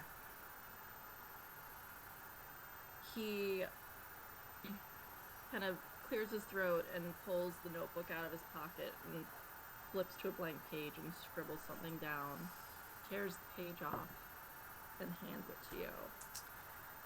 I didn't get this from nobody. You did not get this from me. I do not want to lose my job like you did. I resigned. But I didn't get this from anyone. I figured it out on my own. And I wink at him. Don't litter. And I'm going to turn and I'm not going to look at the paper yet. I'm going to wait to look at it with my compadres. So, and I think it's about break time. Are you cool with putting that as a break? That's a great place to take our 15-minute break. Yeah. All right, y'all. We will be back at the top of the hour, probably a little bit after because we went a couple minutes over with Candela Obscura. But yeah, we will be back soon. Take a break, hydrate, or die straight. Please don't die at all. And do all that good stuff. Go pet your kitties. Go hug your people. All that good stuff. We will see you soon. Bye. Yep. Bye.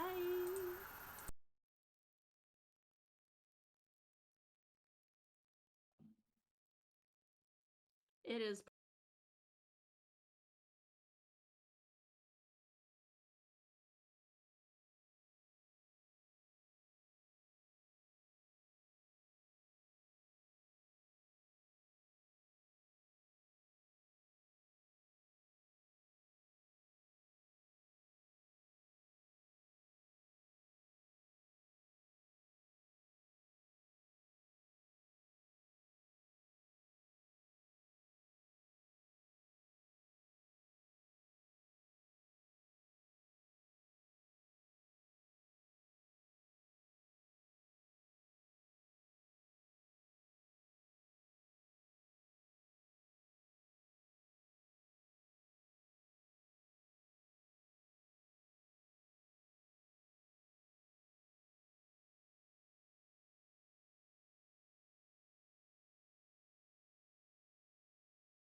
Hello, everybody. We are back with Candela Obscura, our actual play one-shot for Extra Life. This is the 5th game out of 9 for the weekend. We are here until tomorrow evening.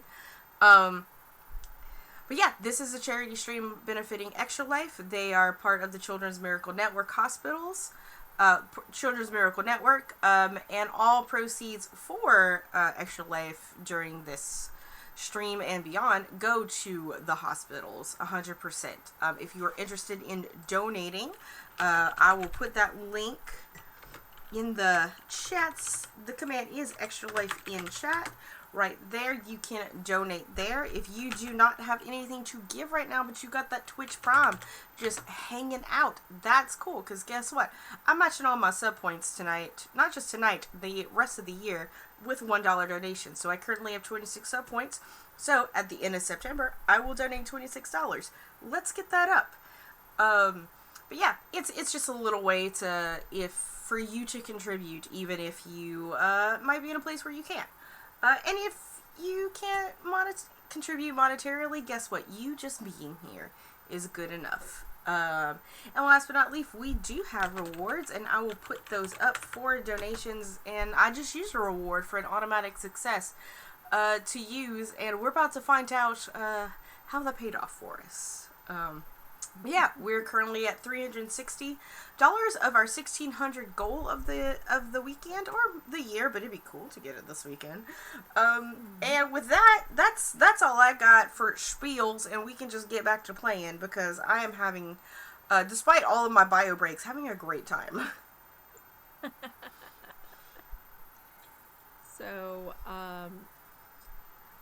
you have, just for anyone who wasn't here before, you have just gone over the body of Amala Sadi, the owner of the New Fair Portrait Gallery, who was just found a dried out husk behind the Pestle and Mortar restaurant in the Varnish.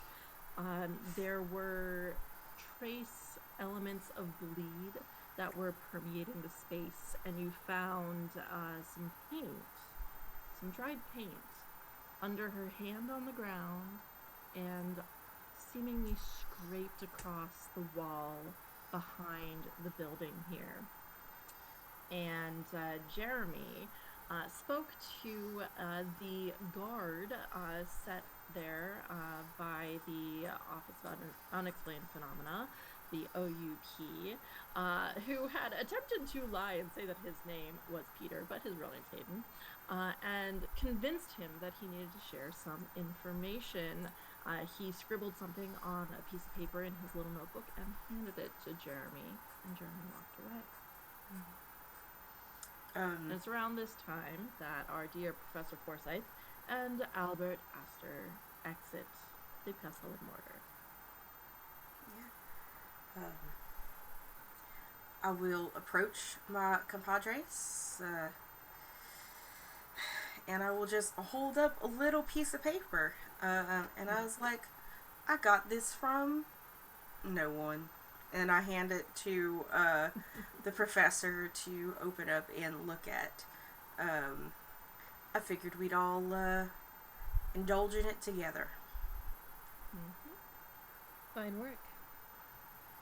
And you see scrawled on this piece of paper, torn from the notebook, bill of sale found in pocket, 3p for each, is what it says.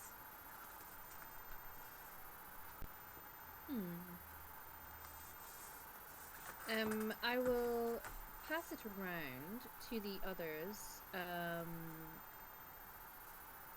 so that people can kind of read it without necessarily seeing it out loud, as we are in public. 3p for, what did you say, for each. 3p with a period for each.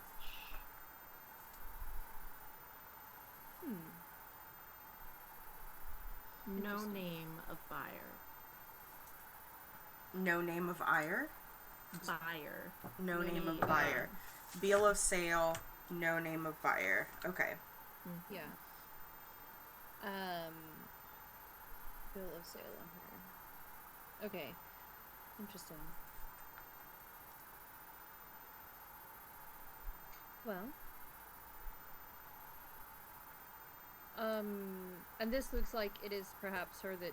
Is this a bill of sale? Is it something that she has purchased, or is in she made purchase, like people bought from her, and this is what's left over? That is what was unclear. Okay. You get the gist of what he scrawled here. Essentially, is that there was no seller or buyer information, just this brief mention of how much whatever these were. Okay. Well. I would say you could perhaps check out the new Fair Portrait Gallery. I suspect she maybe came from there.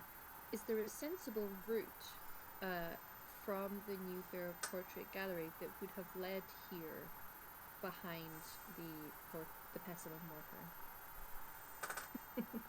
I love confusing you with. I gotta.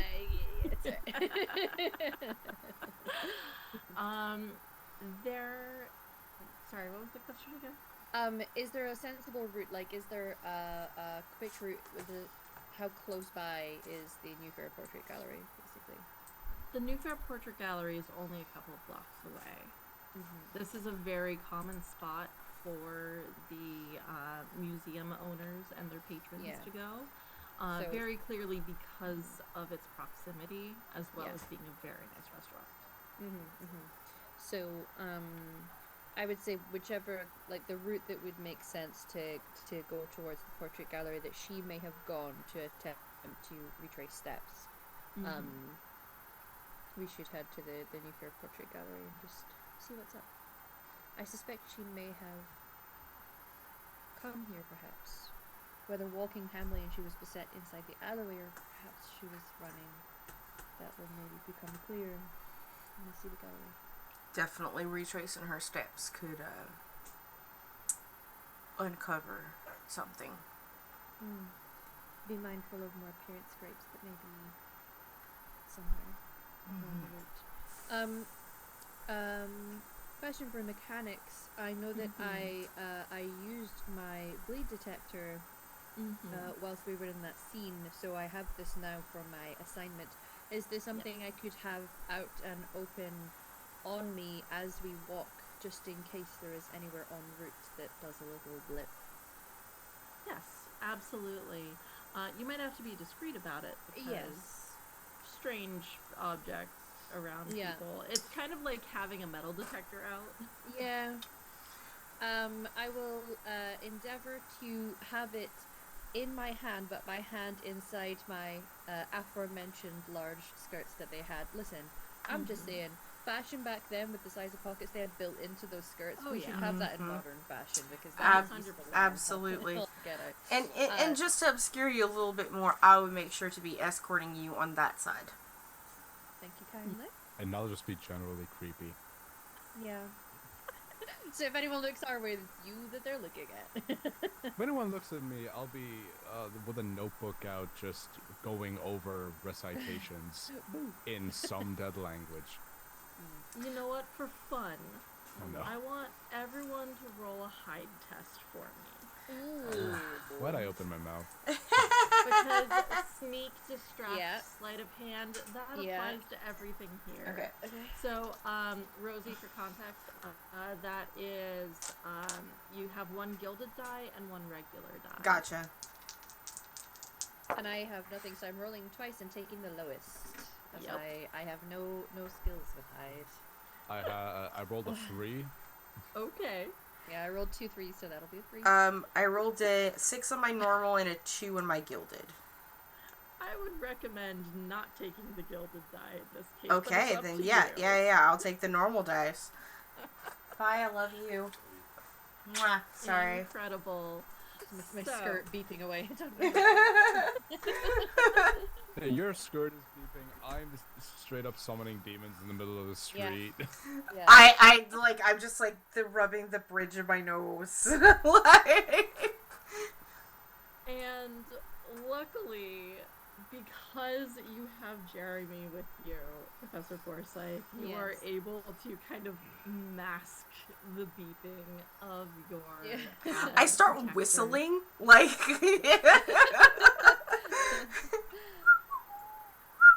And Albert, you realize that you're just drawing more attention, and so like up to you what you want to do here, because we have one success, one full success, but we have 2 failures.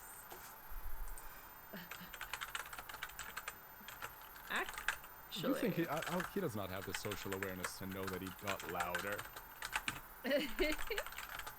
and I will give this for your failure because you are not fully paying attention as you're going along. You don't hear, because of the whistling from Jeremy, you don't hear as Professor Forsyth's bleed detector starts to beep louder and louder as you're going along an alleyway.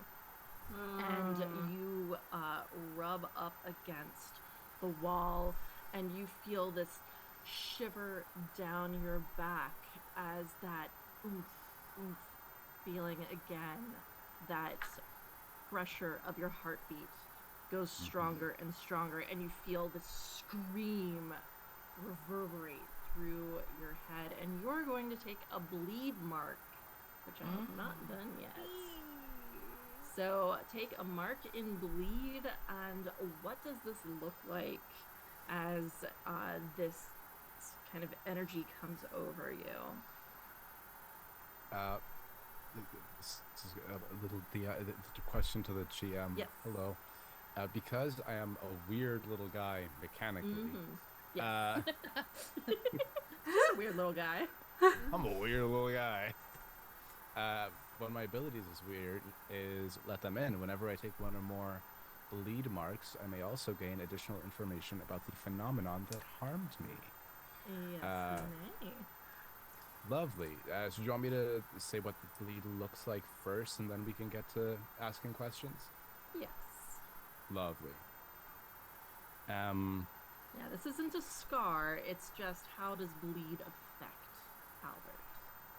I think, because when I was talking about what it felt like for him before when he was examining the body, it is that of he in his mind he was like, yeah, I'll just speak some pig Latin. Nobody will understand. I'll just start saying stuff. But I accidentally do, just off the top of my head, start reciting the binding ritual from one of these like ancient grimoires, but having it not be focused on anything, it just kind of is half backfiring on myself, and I feel myself just become very claustrophobic and very trapped. And then my eye just starts to hurt, like that migraine of just like behind the eye. I just go, oh, just get a little bit nauseous, start getting lightheaded, almost fall over. Yeah. You just see Albert get very lightheaded and just stop chanting and just, sorry. Yeah, and you go and you brace yourself against the wall, and that's the feeling as you look at your hand, and it's just covered in black paint. Fresh. Lovely. With and it that, seeps the into question. your hand. Oh, love that. And vanishes. Looking at my hand, now looking at the paint, I think what Albert is thinking now, the question that I would like to ask is, this probably isn't something that he's read about, but it's something that, hey, it's supernatural stuff. It may as well happen. Paint splattered and scraped across surfaces. The creature that attacked the most recent victim, Amal, was a person, but an uncanny person. I think the question that is just come to the forefront was, is it possible that a painting has come to life? Or is it possible that that is a sort of realm in which we are dealing with? Have I read anything about like cursed portraits before? That sort of stuff. You haven't necessarily read anything about cursed portraits before, but you do remember not your first case, but a case before you joined Candela Obscura. You remember hearing about a statue that came from Old Fair that came to life, just completely destroyed by bleed, and it had to be contained. And so you are making this connection, looking at that paint just drawing down into your hand and vanishing. And you take that painful sensation of the magic coursing through you, and you realize, oh, this is something in the gallery. Maybe something that was recently purchased. Yeah, I think I say exactly that as I'm just looking at my hand. I follow it up and I say, there have been the realm of what is possible is something that I am no genius about. What is possible changes every day with the things that we deal with, but a statue came to life on one of my first experiences with this. Well, not my first, but one of my first voluntary experiences with the supernatural. A statue from Old Fair came to life, Professor, and it was ravaged by the effects of bleed, and it needed to be contained so that because it was just getting violent and lashing out. If it happened to a statue, it could happen to a painting. Maybe. We need to make haste with this gallery. It's a concern, especially given that there are often acquisitions from Obscura that people do not take mind to understand. Now, you know from the lectures that I try to make sure that people take this stuff seriously and understand the history to it. Other people see it as novelty and will acquire and purchase things for things like galleries. It's like distaste in her mouth. It may well be what we required. Now my worry is the note says 3 key, 4 each, which may imply there is more than one. That'd be great. Fun. Is your hand alright? Do we need to do something about that? Well, the paint's gone.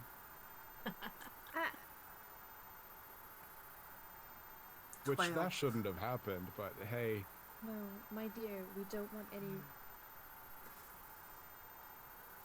repeats of anything. Hey, look, worst case scenario, I'm marked for death and it comes after me. Best case scenario, it does that and we get it.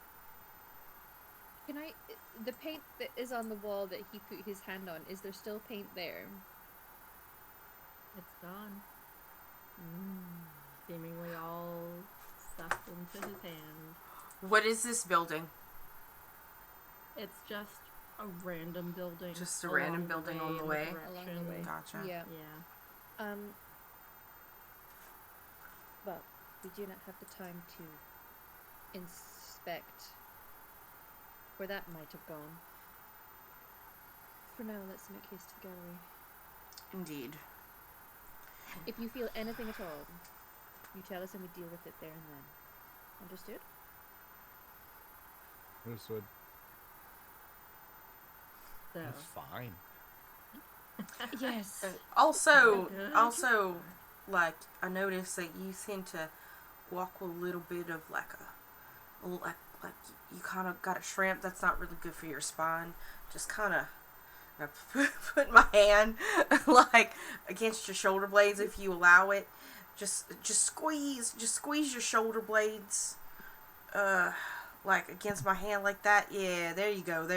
Now just like when you're walking and you see yourself shrimping a little bit, just imagine that there's like something between, like a pin between those shoulder blades, and just squeeze them back. All right. We don't need you getting This is a lot. There's like a demon portrait out here.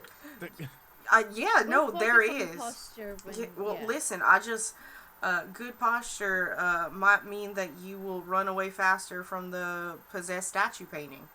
Oh, that's always a plus. Thank you. You're welcome. Uh, My pleasure. I was gonna refer to you as sir. Okay, let's go. Yes, I'm gonna like one hand on book, not taking book out of your hand, but like taking the other side of said book. Let's put it away for now. We need our eyes on our surroundings. Yep. Just get my good eye out.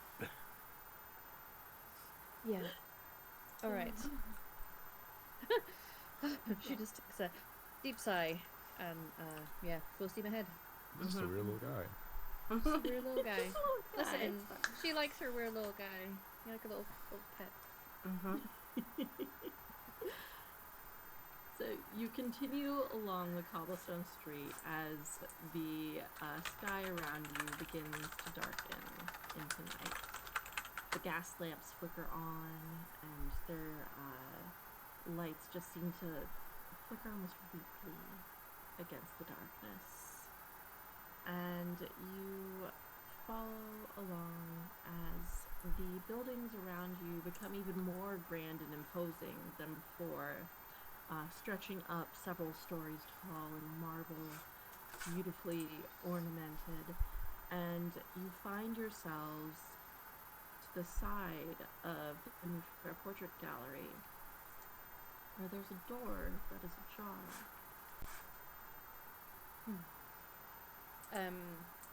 Now they're at the gallery, I think she doesn't mind, given the pressing nature of this, to take her bleed detector out more fully. And ready herself and head in. How does bleed affect the professor? What does she feel? How does she react when she comes into contact with it? It was not something that she felt until she had her catalyst, an encounter that left her scarred, quite literally. And now, while she feels a dull ache at her neck, what she feels is a quite literal heightened sense, and bleed causes hairs to stand on end, goosebumps, tingling, a sudden alertness to her, like you can feel a static charge in the air. And that which marked her helps keep her alert to the bleed of the world. And you feel, not only is your machine of course beeping a lot, but you feel that static charged energy. It's almost like a whisper in your ears. Come, let me.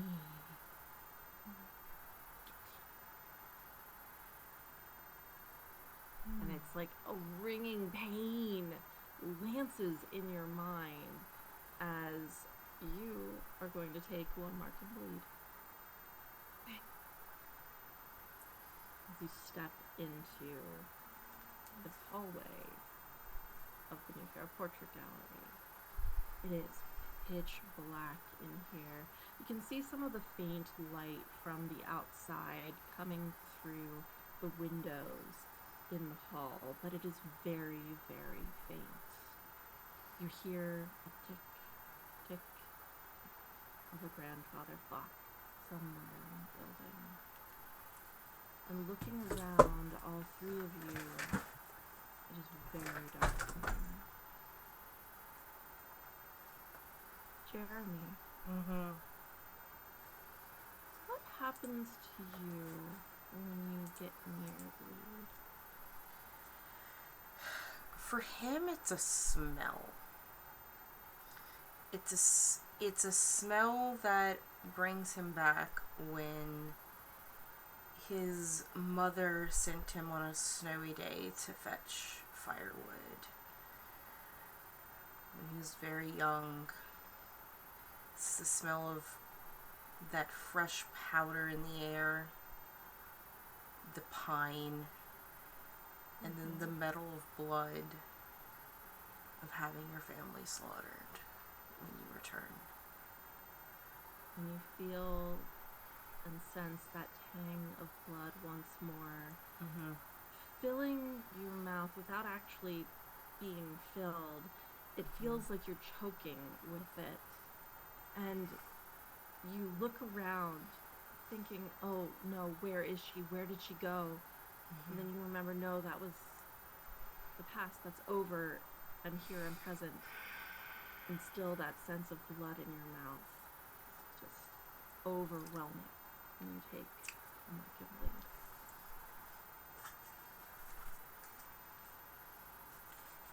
That grandfather clock continues to tick. What do you do? I think that while the professor has always admired Albert's mind, and she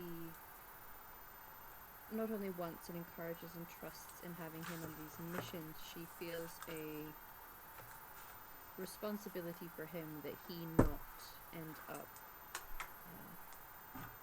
marked in a more serious sense as she was. And so as they move through spaces like this, when they are close, she sticks close to him, perhaps just slightly in front, so that his mind can be active, but if a threat appears, she is in front. And just keeping our eyes open, I assume we are looking at the various paintings, if we can. And go ahead and roll a focus test for me. Okay. So we have 2 in this. We have 1 is my gilded dice, and I'm gonna spend a drive because I feel like I want to succeed in this.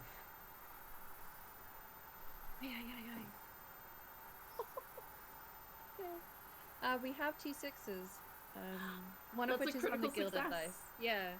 So I think I would get the drive back because if I take the Oh. Yep. If you take the one on the gilded, then you get the drive back. Yeah. So, a critical success. You are essentially leading your group at this point. Everyone is, of course, keeping an eye out, trying to make sure that there's nothing around. And you have your machine in front of you. It is guiding you in this moment, but it's not just the machine that is guiding you, as all 3 of you in your own ways are being guided towards the source of this bleed. And Professor Forsyth, as you round a bend, you have this ringing sense in your mind of, this is it, this is bad, we are very, very close to it.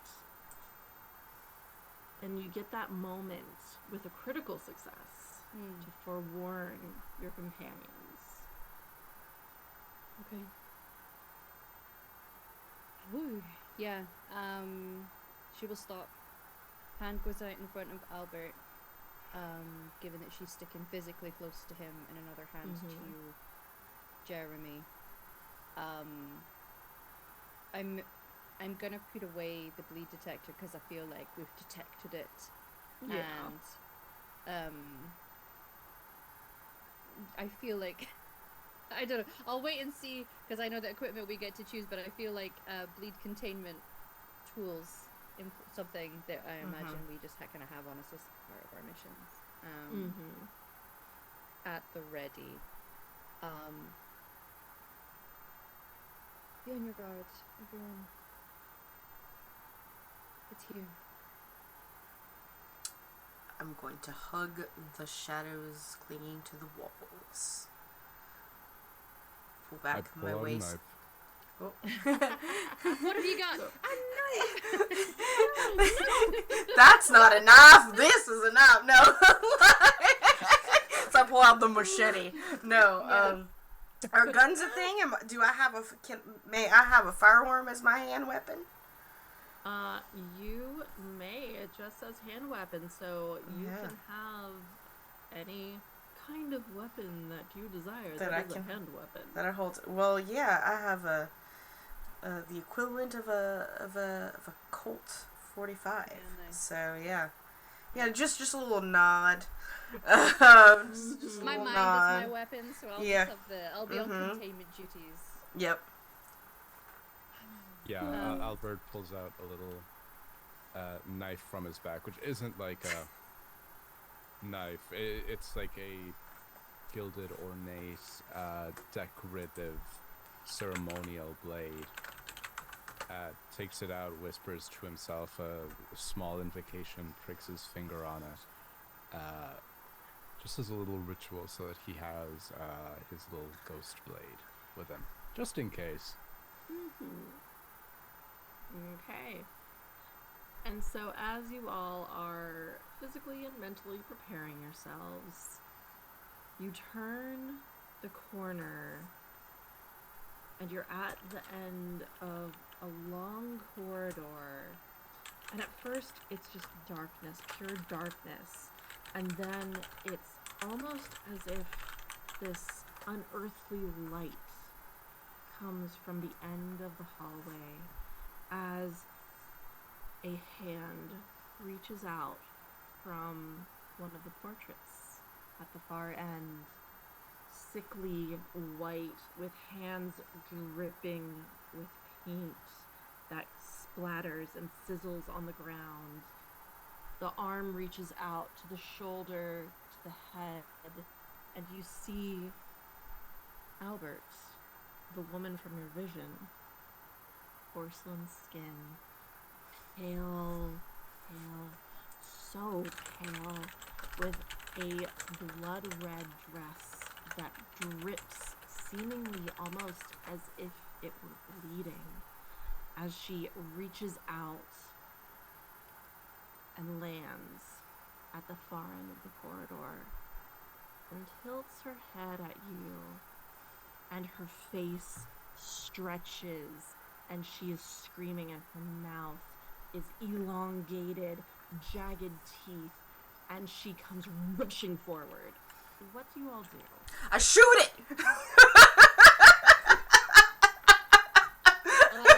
Amazing. I'm going to, I would like to think that whatever this containment is, there's a very, probably blessed and sacred thing on the top of it. And I'm gonna open, and sort of, thrust it, because you know what, I enjoyed the analogy earlier where someone was like, this is some Ghostbusters 2 stuff, so I'm gonna toss it along the ground so that it sits under her, with the understanding that there are perhaps runes or something magical on it that will draw an essence into it, so I kind of just yeet it across the floor. Amazing. So first of all, Jeremy, I'm going to need you to roll a control test to shoot. And just a reminder that we do have one extra die to add to the dice pool for someone to roll at any point. I already used a reward, so I'm going to let somebody else use them for sure. But I'm going to shoot it. I just wanted to remind you all that that's a thing. I rolled a 5. Okay. A 5, a mixed success. So the way this works essentially is that the creature itself reacts to what your rolls are. Yeah. So with a mixed success, the gun goes off. Describe to me the scene here, what Jeremy is doing. So, like, essentially, like, this thing is sort of leaping, like, you know, Japanese horror at us, essentially, Yep. like the ranges for the Rushing painting. forward. This is Oh, the yeah. ring, yeah, Samara, Yeah. yep. Mhm. I love it. By the way, a little Yes. body horror. I'm here for it. I haven't seen it because I don't. Yeah. It's very Rango. And you have Lysiana like getting her stuff like ready to throw beneath it, whereas I just sort of like whip out from like the shadows from around the corner, like and from like above her shoulder, not like next to her, but from like above her, since she's throwing things down. Like, and I'm aiming for between the eyes, but I'm assuming she's gonna have a reaction that does not give me that. Yeah, so it's a mixed success. And Yeah. so, Jeremy, you are not expecting the speed with which Yeah, she this yes. painting is rushing forward. And so the shot goes off, and where you were aiming suddenly is not there. But you hear the impact of what sounds like a bullet going through a painting, tearing through canvas as it rips in her shoulder, and just you see the curling of canvas peeling back in that spot. Nice.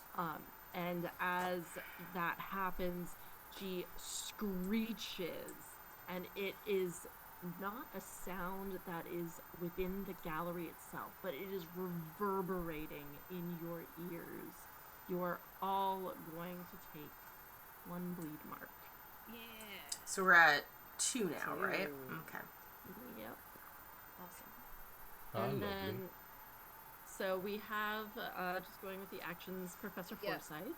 Yes, I was wondering now, my dear mentee, you may have your own action that you wish to do, Albert, but if you want, I feel like, given that she has cool, calm, collectedness, and the academic understanding of how these things work, she can be in control as she tosses this thing out, and perhaps with his connection to this otherness and the supernatural, perhaps there is something that he does that sort of activates it. Perhaps, I don't know. Yeah. We'll see how that works. But yes, I'm going to be tossing this out with the aim of sliding it, so bending down, sliding it across the floor to hopefully get under her is the aim, and then trying to draw in that bleed essence of whatever this being is made of into it. So I'm going to say, based on the description, finesse makes the most sense, so I need you to do a control test for me. Okay. Control. I have a gilded tick in this, so 1 dice, but it is my gilded dice. I do not have a drive with this one, but do we want me to take the extra dice, or do we want to wait for passing that over to Albert? Do what you do. I'll tell you what I was thinking. Yeah. From the wording of my understanding of what's going on, referring it back to the statue, I think we said was ravaged or destroyed by bleed. So what I'm thinking is this isn't something that was always here to be harmful. This to me is reading like not a vengeful spirit, but a spirit that was disturbed and is just lashing out. So in my mind, in Albert's mind, the steps are contain and like appease, like soothe in some way. Because it's the bleed we're trying to capture, whatever it's the bleed curse. we're trying to capture. Yeah, like a curse. Then Yeah. I'm very down to have your bleed containment device, and then when the creature seems to be like directly over it, Albert just starts chanting some stuff to see if he can like draw the bleed out of it. Okay. To try cleanse it in some way. Can I choose if I want to use the extra dice depending on what my dice rolls, or shall I do it just now? You have to do it now. Okay.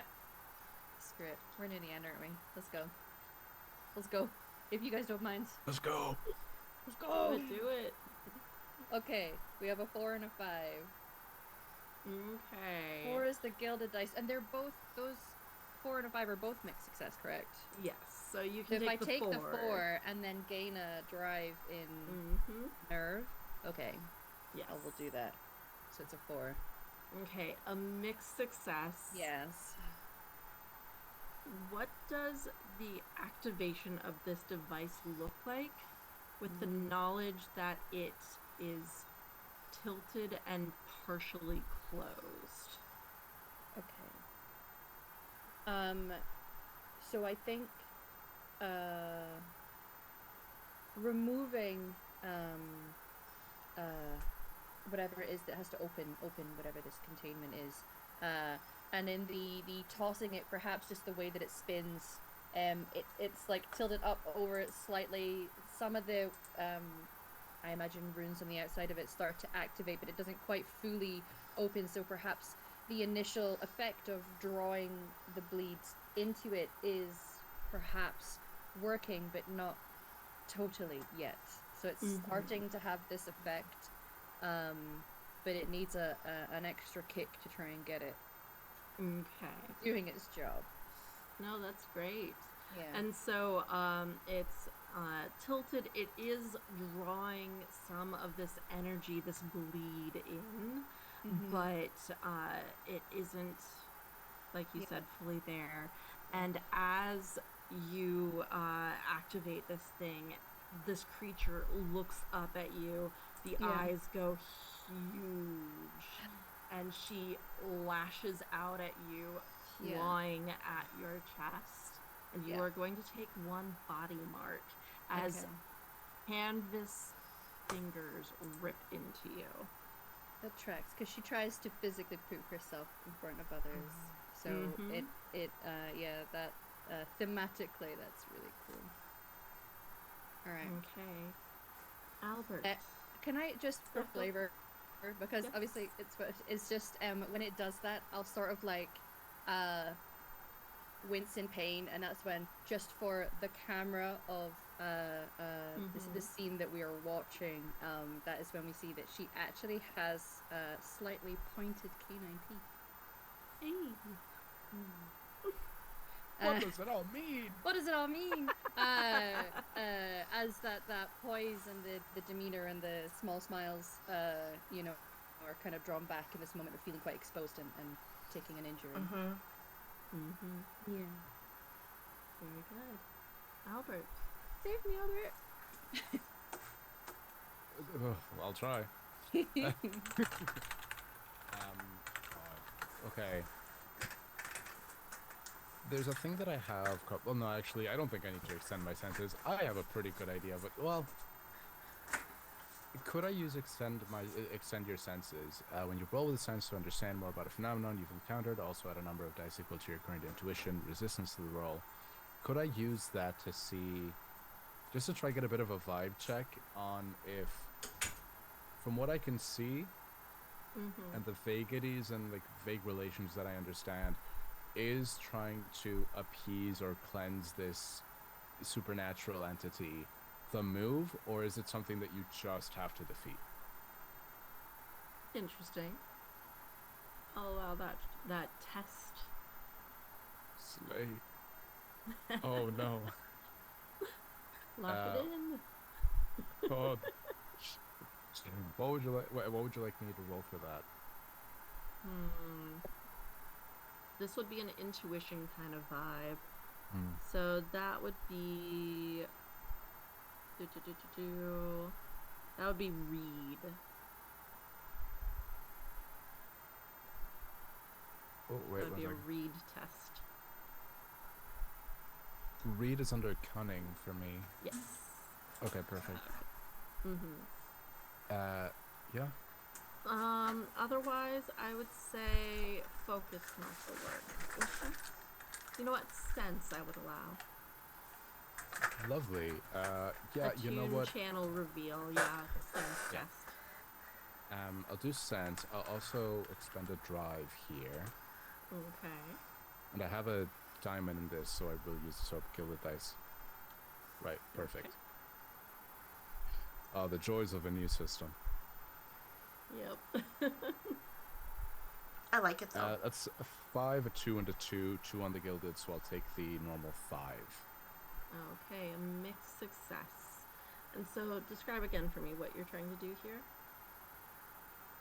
From its movements, from I think the second I entered the room, Albert has been trying to figure out if the vibe is this is a straight up harmful being, or this is a harmful being because it is in a state of distress and its original form, or I might be able to walk it back to a non-harmful form because there is so much bleed here.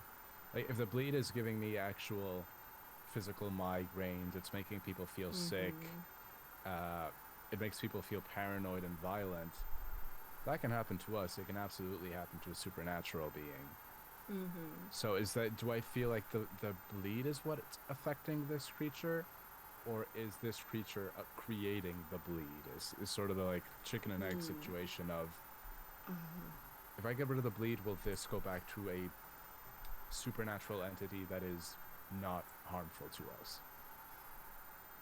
So, from what you've experienced, because you have certainly been attuned to this more than your companions, you have touched the paint, you have sensed the past of it attacking Amala, and you know that the only reason why it is animated in the first place is because of bleed. Without it, it would just be a normal painting.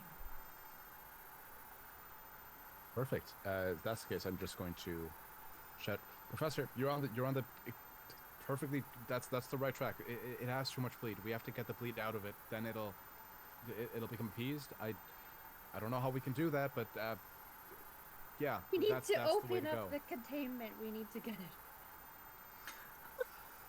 Perfect. Okay. As this thing is up on me. Yeah. If the containment is on the ground, Albert will straight up dive for it. Okay. So for that, I'm gonna need you to roll a move test. Okay. All right. So I have 0 in this, so I roll twice and I take the lower. Yes. Don't make the nerd do physical activity. I'm not good at this. Oh, well, there's not much lower that I can go than a 1. Oh no. Buddy. He's like, all right, he fully trips. Buddy. Well, as you trip and try to dive for the containment device, instead you find yourself careening fully forward into one of the thing's claws as it Lovely. drags along your cheek, and you feel that searing pain of a body mark as that canvas rips into your flesh. Lovely. At what point do I need to start getting concerned about the amount of body marks I have? When you get 4, you get a scar. Ah, lovely. We're good. Okay. Yeah. Just checking. Yep. When you get 4 of any mark, then you get a scar, and then you erase the 3 marks Lovely. that are in the thing. Yeah. And when that happens, you also move one of your circles from your nerve cutting, intuition, whatever, to a different spot and describe how it's been affected by what you've experienced. So that happened. Jeremy, you have watched successful and then flailing failure trying to contain this creature. What do you do? Well, in order to get this thing to get contained, it needs to sit still. So I will because I have on my sheet here burglary equipment. And the first thing I think of burglary equipment, blah blah, is my favorite item, the crowbar. Yes. So what I would like to do, because I am an ambidextrous fellow, I will whip out my crowbar, and essentially what I would like to do is um, the the loop, so to speak. I want to hook it around her neck and pin her to the ground, essentially. So that, yeah, and crowbars are made of iron. I don't know if that has anything to do, that has any effect, but that is essentially, I'm going to try to subdue this, this ghosty, this painting. So that is, I would say, going to be a strike Yep. test. Okay. It's a 6. Hey! Hey, we did a good job. Well done. So, describe to me your full success in this takedown of It's monster. so it's like essentially very distracted because there are 2 nerds in its grill, and it is in the grill of 2 nerds. Probably does not expect for me to also be ambidextrous or melee because I had a gun. But I whip around from the professor since I was standing behind her, and I take that hook and I just loop it around its throat, and I use all of that force to like slam it head first, like from the back of its head, like into the ground. And then, it hits with that papery thud, or whatsoever. And then I'm gonna straddle it Okay. on its chest. I'm gonna sit on its chest. I got a crowbar around its neck, and I got a gun at its face. So, I want it to. This is happening. Painting ghosty. This is happening. It's like, shh, just take it. It's just, this is happening. Hey, yo. Albert's on the ground like, I don't know if I should be looking at this. What's going on? So, I would say, with everything that's going on, Professor Forsyth and Albert, you're on the ground next to them. Yeah. But, so currently the professor's the only one standing. Yeah. But, Yes? what would you like to do? Because I'd say Albert is currently with a warden out of the way. Yeah. I'm just going to steel myself with what needs to be done and go in. I imagine this is more finesse, I expect. I'm going to go in to try and now physically hold it, open it all the way to allow the containment vessel to do what it needs to do. And hopefully draw the bleed out of this painting monster. So yes, definitely a control getting in the test. thick of it. Yeah. Okay. So I've won, and it's ticked away. I get my gilded dice, and I have a drive, so I am going to use it. Okay. It feels like Might this as is an well. important thing. Big money. No worries. Okay, well, I was waiting to say I have a 5 and a 6, and the 6 was on the non-gilded dice, but I'll just take the 6. I feel like a success is important. Screw the drives. Yes. We'll take the 6. Full success is important.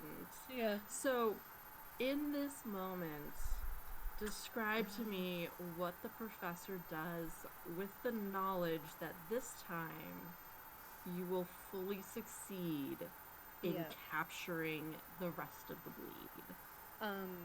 She opens it up, gets in close, and says in a manner that is perhaps slightly more menacing than you would expect to come out of the dear prim professor, and says, "You're not going to harm anyone else.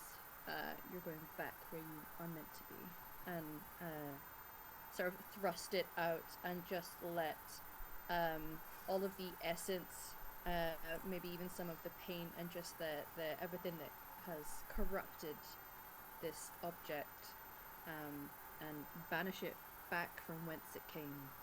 Mm-hmm.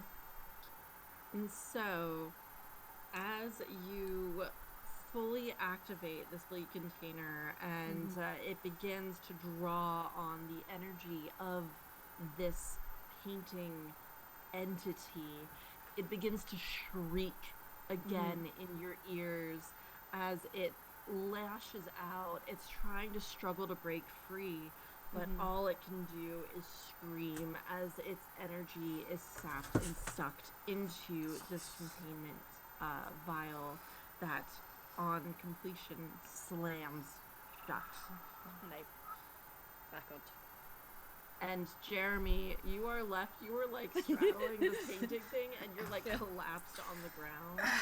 All right. And looking around, seemingly okay. Yeah.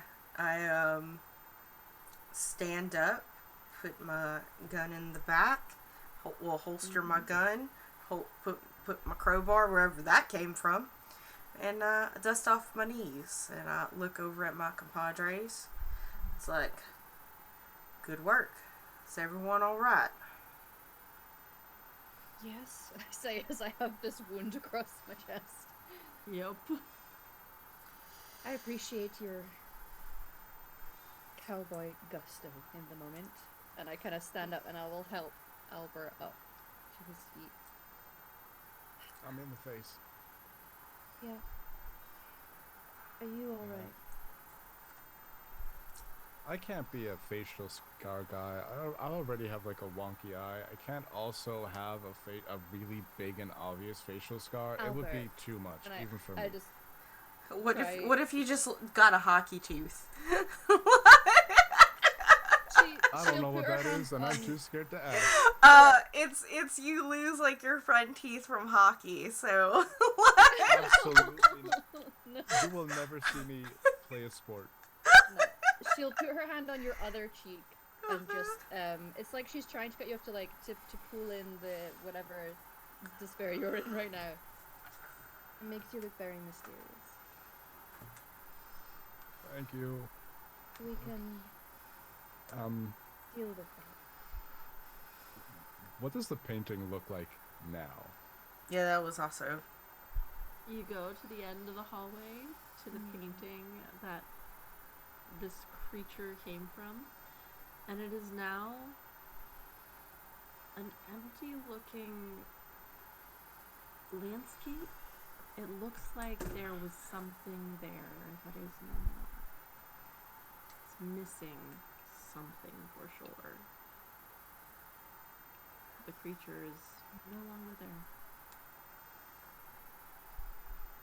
Good show, everyone. And she'll like hand on her chest and then look at the blood on her hand from it for a moment and then just sort of adjust the fabric a little. I We think. should-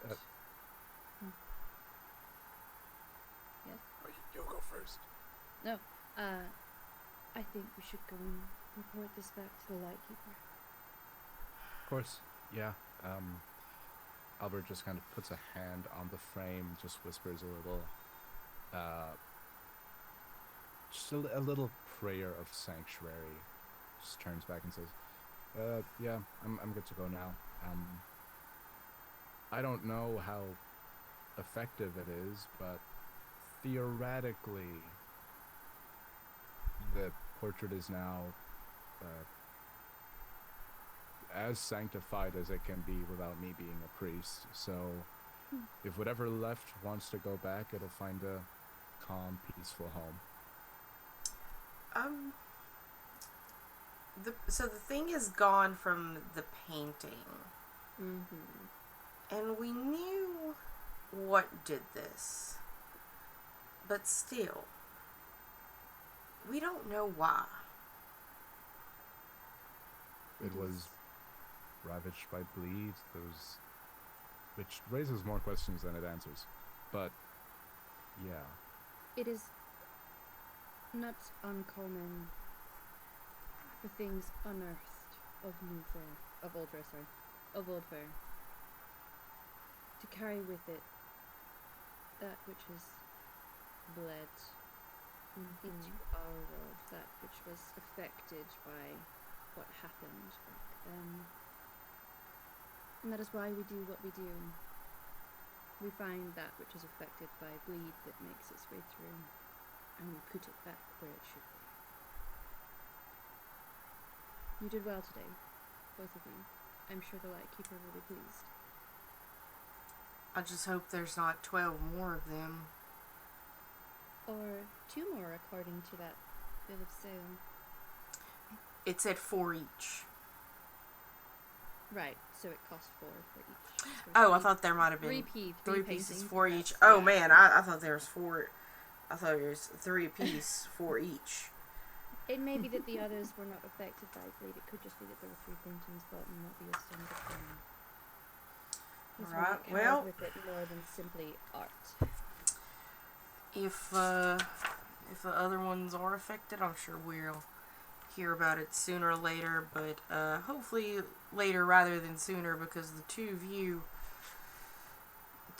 look like you could use a shower. Believe me, Jeremy, I've dealt with worse. When she Oh, me turns too. around and walks out. Are you the worst that she's dealt with? I look at ask Albert. But yes, we can head back and report back our success. By the way, remember that Episode. thing I said about posture? That would have helped in that tripping situation. Hey, I don't do sports, okay? I don't know what sport involves jumping down, but I don't do it. Now, here's the thing. I am also not a friend of sports, but athletics. Now, let me talk to you about how hilarious it is to be a nerd in the gym, okay?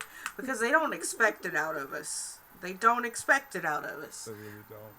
Which is why how important it is to not necessarily get the the Olympic type, but to be just a little unexpectedly limber and solid. Don't you worry, Albert. I can always bring somebody on my membership. You can come with me. Continue. Yeah. Have this conversation going down the street, trailing after Professor Forsyth. And the camera pans up the towering structure of the New Fair Portrait Gallery, twisting as it does to show the rooftop of the museum across the quiet city street, here deep in the varnish. Something glints, light on glass. The camera zooms in rapidly on the shadowed figure of a woman carefully setting down a pair of opera glasses. She stares down at the portrait gallery, her blood-red lips pursed in thought. She shrugs to herself and turns, her red skirts swishing silently in the dark of the night. There's always next time, after all. And that is where we will end our session of Candela Obscura. That was super fucking fun. Holy shit. I love spooky shit. Thank you everybody for coming and showing up. This is not the last game of the day, so be sure to tune in about an hour's time. So at the top of the hour at 4 o'clock over here on the West Coast, 7 o'clock on the East Coast, wherever you're at in Europe. Because we have we have a big old game of Mass Effect 5e run here by Emma, because she'll be running it here. And when I say big, it's got a 6-person cast. It's so it's gonna be a lot. And then of course tomorrow we have 3 more days. PC Lions game at 4. Jesus Christ, Dave. We have 3 more games tomorrow as well. But before we do a proper sign off, everybody else, my wonderful people who have helped do this, where can we find you on the internet? What do you do? That kind of stuff. And we'll go ahead and let, in like almost the opposite direction we should started, we'll go ahead and let Apollo go ahead first, friend. Oh God. Okay. Hi. Yeah. My name is Apollo. I'm an Irish. cosplayer. That's it. Cosplayer, voice actor, and TTRPG performer. You can find me on the internet. I do very conveniently. Uh, Usually TikTok, Instagram, Twitter. It's the only occasion where dead naming is correct. Uh, you gotta. You gotta. Twitch and soon to be YouTube at Tall Nerd Apollo. My Twitch, I'm very proud of it. It started like less than a month ago, and it's been a lot of fun. It's been a really fun journey. And to celebrate reaching affiliate, this coming Monday, I will be starting a subathon stream of Baldur's Gate 3. Hell yeah. So come along, watch the Chaos game. I stream 3 days a week, usually. But yeah, thank you so much for having me. Thank you for giving me the chance to help fundraise. Absolutely. And thank you so Good much to have Anya. you. Yeah. All right. Emma. It's me. Hi, I'm Emmer. I'm on the internet. You will find me here in about 50 minutes, running Mass Effect game. You will find me on Thursdays for the next few weeks over at Girls Run These Worlds in an Aliens RPG game, which is also a suspenseful horror. We lost our first person this past Thursday, and I got to save the captain from what was quite certain death. Which is great. Other than that, no, at the moment I have a few things in the works, and then eventually into the new year you will see me back here on Val's channel. For something. For something. For something. I mean, yeah, there's stuff in the pipeline that I'll try to get you on, but it'll be here for something. Yeah. Cool. This is my home here on Val's channel. So. It's my home too. Like I rent essentially, like Emma like has like a permanent rental in my room, like in my house. All right, cool beans. And last but not least, our lovely storyteller Anya. Thank you so much. Hi, I'm Anya. I have been your storyteller. This is a game that this is a module that I wrote. I didn't write the game, I wrote the module. But I am a pro GM on Start Playing. I am Lalion there. Lalion cosplay literally everywhere else. I make my cosplays on stream. This is not a creepy person that has been looming over me this entire time.